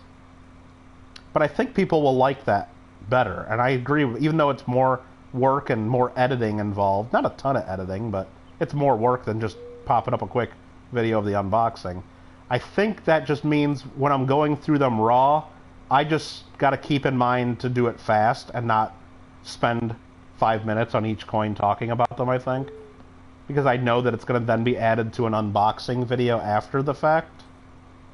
I think that's what I'm leaning to as well, JW. But that means right now, before I drop them all in the mail, I got to shoot 4 videos going through all these coins that I'm not going to use for a couple months, which kind of sucks, but I got to do it. I just got to do it. I got to get the footage. So, how much would it cost to get a coin graded through me? $1 million. Yep, sorting by date and mint mark right now. Asa agrees. Saw beautifully toned rainbow. Nice. Double gray sheet. That's what I mean. Asa, with rainbow Morgan dollars, the prices are all over the place. And you can compare with what you do is you go to eBay right now, search that same date, look at completed listings, sort them by highest price to lowest price, and you'll just get a feel for the different premiums people pay. Now, I see some coins that I'm like, oh, damn, that's definitely worth double or triple gray sheet. No problem. And then it sells for $4,000 when gray sheet's only $100. It sells for 40 times gray sheet. And then I'll see another one that's beautiful. I'm like, okay, is that the one that's going to go for $4,000? And it goes for $200. It only goes for double gray sheet. So I'm good at looking at rainbow toned Morgan dollars, knowing that, yes, this one's pretty and it's worth a good premium. But I'm not good enough to tell you, yes, this one's worth double gray sheet or this one's worth 20 times gray sheet. Apparently, I don't have that skill to tell you which ones are worth moon money versus just high money. I mean, but I can tell you which ones are nice and attractive. That's not the hard part. So it really, and a lot of times, and I've talked to people that deal in those markets, a lot of it is depending on who the seller is and what the seller thinks. There's a lot of sellers out there selling the coins that should only be worth double or triple gray sheet, but they got prices on them at 10 times gray sheet because they're just hoping for that buyer to come along. So it's one of those deals that, again, if you like the coin and you say heck with it, it's worth it, especially if the normal coin's worth $50 and you're only paying $100. $100 on a coin is a pretty good price that, like, there's going to be somebody else out there that's going to pay $100 for it if you don't like it or you decide you want to trade and sell it. Now, if it's a coin that's normally $500 and you're thinking of paying $1,000, that's a big jump, and it's a little tougher sell to get someone to do that. So that all factors into it when I talk about toning premiums as well. Kittle, you remember that when you sliced up? Yes. The E is missing. What are you talking about? That's crazy. I haven't seen that before, Randy. Missing the letter, huh? And you're sending me pictures of it, it sounds like. I just saw that. That's interesting. It could just be like a grease-filled or just a weak strike or something. Inserts ideas that we can't speak about that I'm going to do. Uh-oh. What did I do now? Did I talk about some ideas again, JW? Uh-oh. Tone Morgans can have crazy markups. Yeah, and a lot of times it's just the sellers. For example, if I have a nice tone, and I've done it before, I've had nice tone Morgan dollars, I take them to the Long Beach show, and dealer will come by and buy, like, I had one, it was, let's just say, it's a common date MS65 that's worth $100, but mine was beautifully toned and I sold it for $300. A dealer comes by, buys it for $300 from me, and then later I see it on their website for $1,200. Same exact coin. Now, did he get $1,200 for it? No idea, but that's what they were asking. So did I leave $900 on the table? I don't know. I know that I made money on it. But it's, a lot of times it's just the dealer. It's how good of a photo you can take. And yeah, it's kind of crazy. Onabushu's in the box. And Young Coiner, I'm just kidding. I don't charge $1 million for people to get coins graded. I just don't do that for people. There's no upside to me to help you get a coin graded or to help JW or anybody. There's only downsides, because if you send me your coin, first of all, it's going to be real expensive because you're shipping it to me.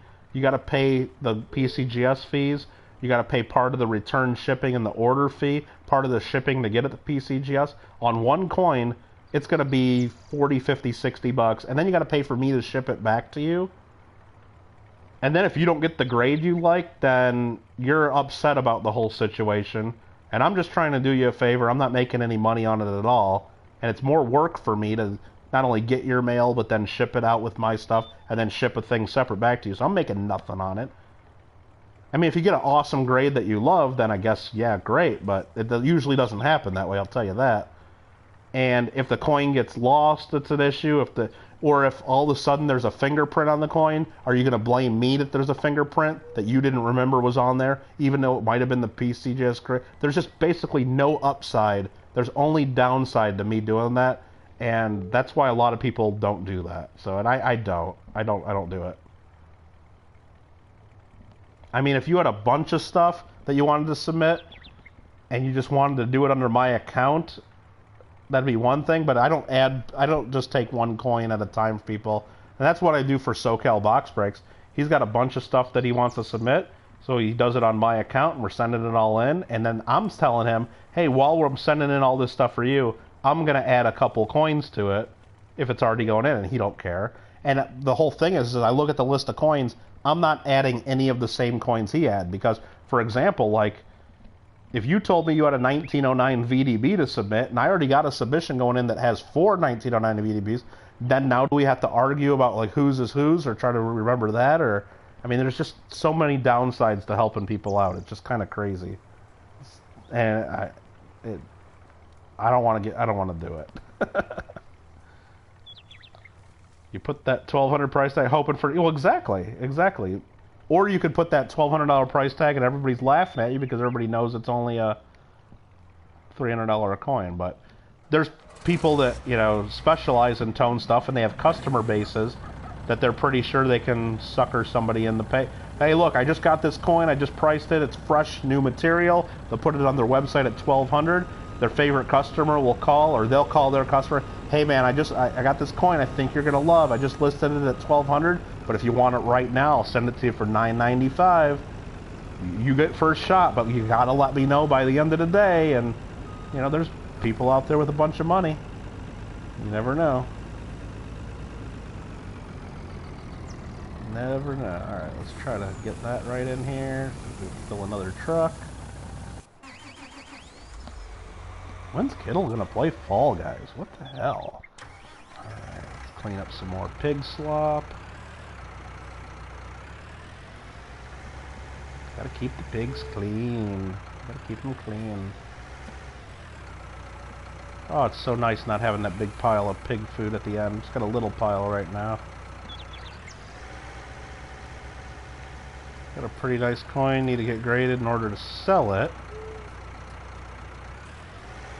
Well, Young Coiner, are you a member of the ANA? If you're a member of the ANA, send it to NGC. You can do that yourself. Swear jar? What are you talking about, swear jar? Nobody sweared. I don't remember that. Let's look at my animals. Let's see, they're the pig... Oh, look at that. Pig productivity, 99%. Now that we've been able to clean that up by buying the field next door and cleaning and then selling that field. Yeah, you can send that. Well, it's not free to send it to the NGC. You just don't have to have a membership.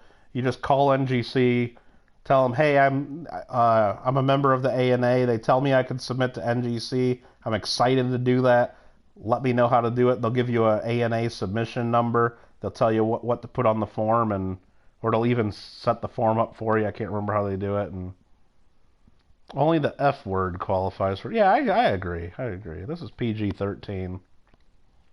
Mm-hmm. Is grading hard to learn and how to?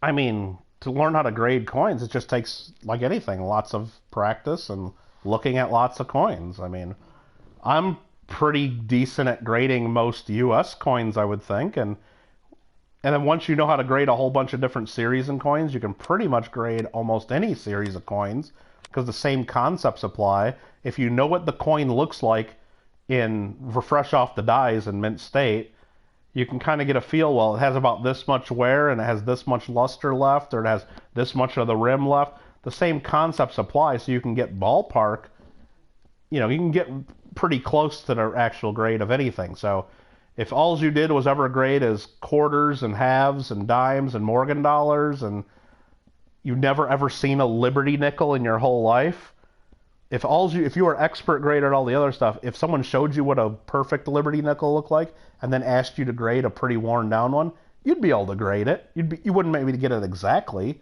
but you'd be at close. And that's how, I mean, so I know most of the US coins and pretty much how to grade them. I mean, I wouldn't say I'm a total expert, but I mean, I did win a PCGS grading contest, just saying. But that's why when I look at world coins, even though, like when we were looking at that kilo, I had never even seen some of them coins, but I could still grade them because just looking at the design and looking at how it was made, I kind of knew what it should look like brand new, and I knew what was missing and what was there, so I could get in the ballpark on a lot of them. All right, any other contracts that we need? I don't think there's any contracts right now. When's Kittle gonna play Fall Guys? What the hell? Alright. Could probably do that. Got a nice rant. That happens on this channel sometimes. The stupid stone broke. Uh-oh. You cut the stone with the knife and sharpened it too much. Just don't want a one-coin submission. Well, that's the thing, yeah. And that's why a lot of people save that stuff until there's a local coin show that NGC's at. Or PCGS or ANAX or something. Alright, that's what I was going to look at. I was going to look at the cows. I looked at the pigs. So we got cows, 96% clean. Got a lot of milk. Do we want to buy a milk truck yet? What's milk sell for? Milk is all the way there. A little over $1,000 a liter, or per 1,000 liters. Not $1,000 a liter. That'd be too much.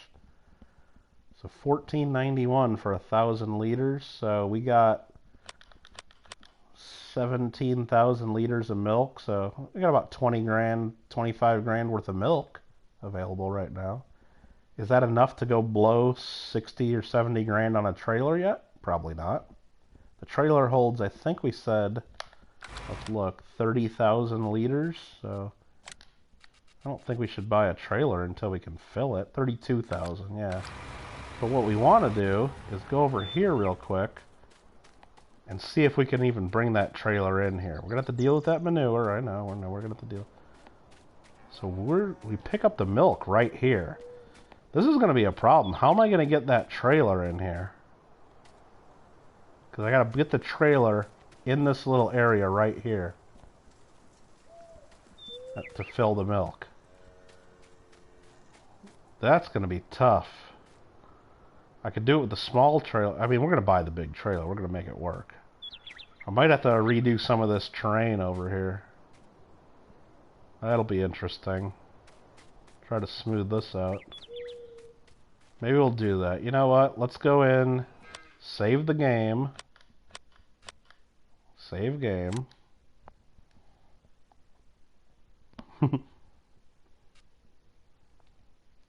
Straight to the body bag. Alright, now we've saved the game, and now we're going to go in and do some landscaping. This is probably a mistake. So what we're going to do is try to... First, we're going to zoom our camera in. Sculpting. We're on sculpting. And do we want to lower this? I think we just want to smooth this. Smooth this. Where's the smooth triangle?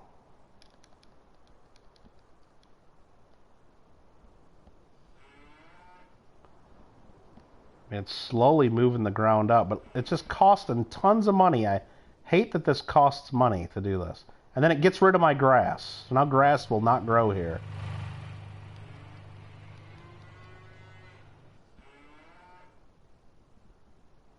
So I'm kind of smoothing this out. It's not doing that great of a job at it. I mean, maybe it's making it a little bit better. Hold on, let's change the radius of this, yeah. Let's zoom back out so I can see what I'm doing. This is so crazy doing this.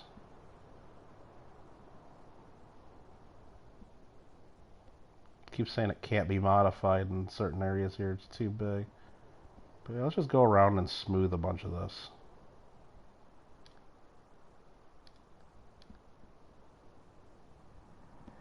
I just hate that it gets rid of the grass.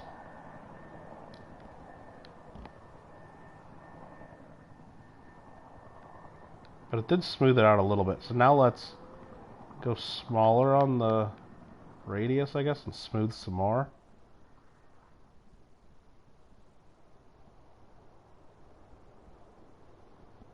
And this is helping. It's costing me a bunch of money.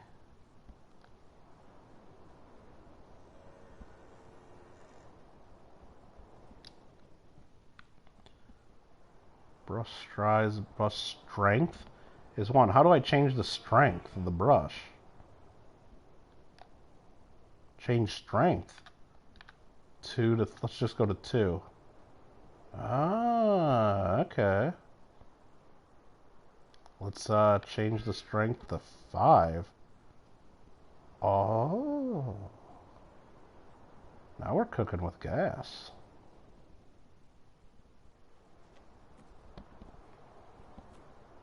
Fix it in the 20 game? What are we talking about? I don't know what we're talking about.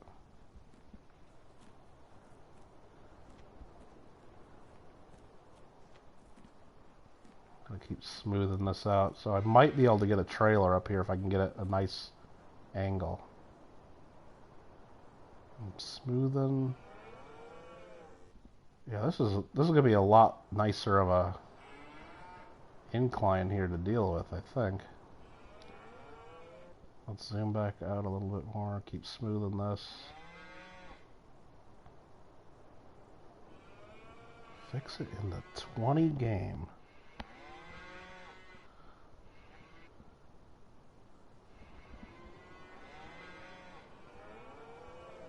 The cows are mooing, that's a good sign. I think this might still be too big of a ridge over here by the milk. I mean, I just got to get right up into that little spot, though. I think I might be able to get a trailer up there. Okay, I'm going to get a little more aggressive over here. I'm going to move this to a smaller radius, but I'm going to change the strength up to... I want to do a full 1 and see what it does.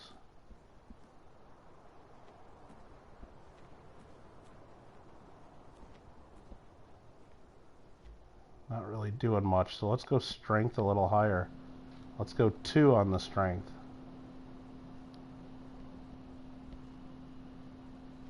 I think that's about as smooth as it's letting me get it. I'm trying though.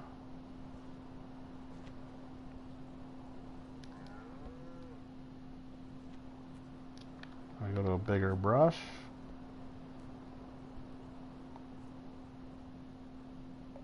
Nah, that's about as good as it's gonna get. Damn.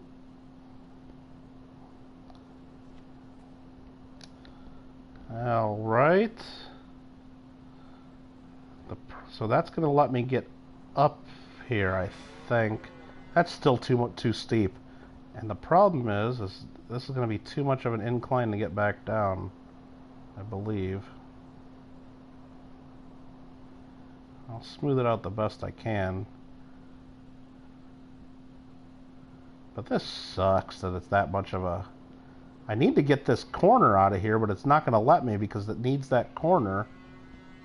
Like, that's part of the...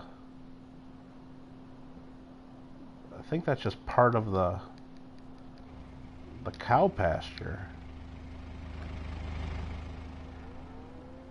Yeah, that's as smooth as it gets, unless...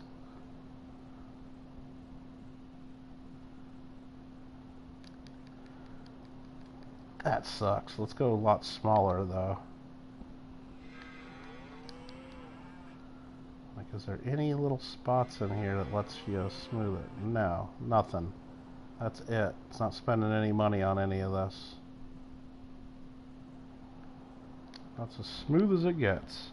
I guess I just wish I knew more about the terrain editing. Is there any way to lower this? Okay, I can go right here. Can I lower this? Let's just try. No, it says it can't be modified. Okay. It was highlighted for a second.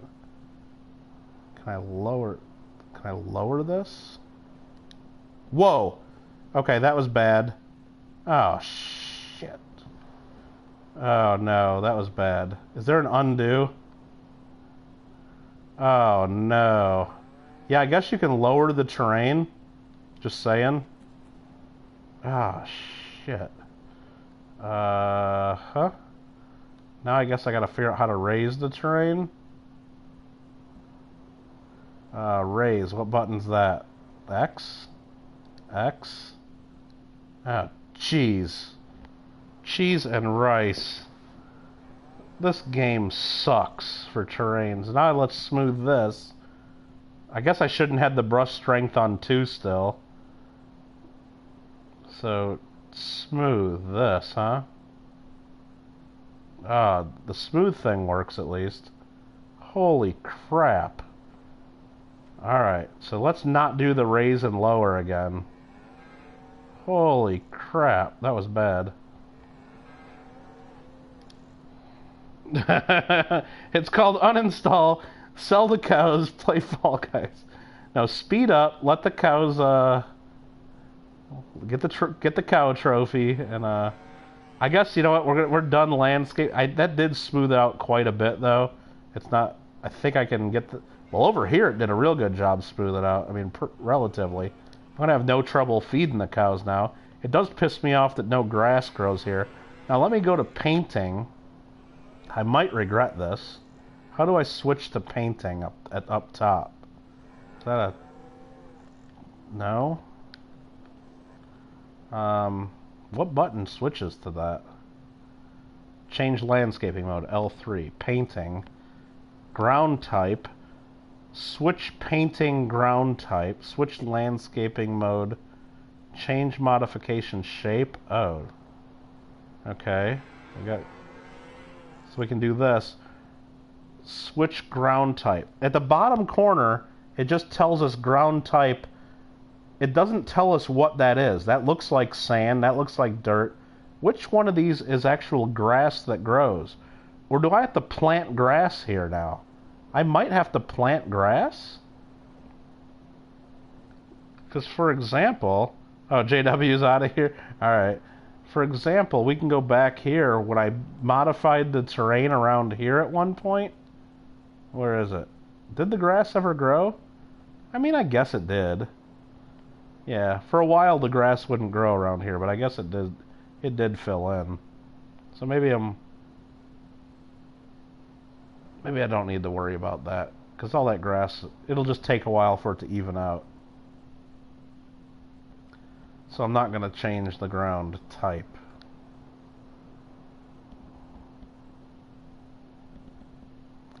But what I'm going to do, and am I going to regret doing this again? Let's change the mode. I don't want to do this. I don't want to do... You know what? We're done. We're done playing with this. We're done playing with this, I think. Are we? Are we done? No, we're not done. I want to smooth it out over here a little bit more.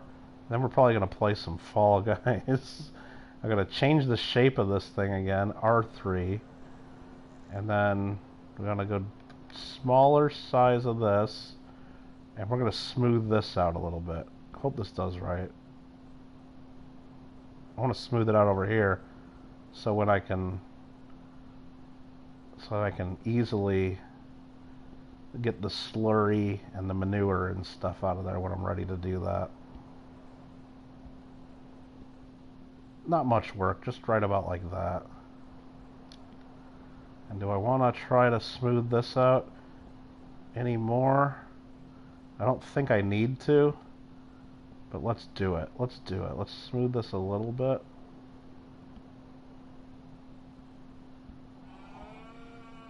Oh, I want to cut into my field like I almost just did.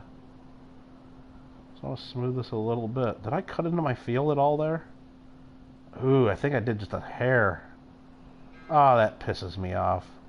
Now I messed up my field just a little bit. Just because I'm trying to smooth this stupid cow pasture. Alright, we're done playing with this. For real this time. Alright, let's get out of this landscaping mode while we can. Oh my goodness. Landscaping in this game sucks. Probably the dark green one after the light. Yeah, it might have been. Yeah. Gotta go to bed even though you don't want to. Oh, yeah, we're gonna miss Fall Guys, I think. Hate the landscape. Ah, jeez. Fire him. He's fired. Let's see how I did here. And still a nice little sharp point here that we can't get rid of, but I think I might be able to drive. Well, I know I'll be able to drive the semi-truck up through this a little easier to drop off food, and then I'll be able to get the milk tank kind of over. I'll be able to get the milk. I'll be able to fill up with milk, and then I guess it's just a matter of driving off this little lip here. I think we can do it. Let's see how bad I screwed up this other side. This is all pretty smooth. Well, I can live with this. Let me see that I mess up my perfectly squared off field here. This was a nice little line of crops. And yes, I went into my field right there. Son of a biscuit. That sucks. I'm going to have to get my plow out here and fix that next crop. They need an undo button for sure. For sure. Lima, have a good one. I'm going to go ahead and probably save this one more time. I'm going to end this stream, and in about 5 to 6 to 7 or 8 minutes, whatever it takes me to get going, maybe even less, I'm going to start a game of Fall Guys. So we're going to save this. You may or may not get notifications of it. You probably won't. You might, but if you don't, look for me on this channel. Kittle Got Game in about 5 minutes. And let's save again because I just don't know if that worked. Yep, that's saved. And we're going to go ahead and quit game. Anyway, thanks for hanging out with Farming Simulator 19. This is me signing out, and I'll see you in about 5 minutes. Hopefully we'll see you. And take care.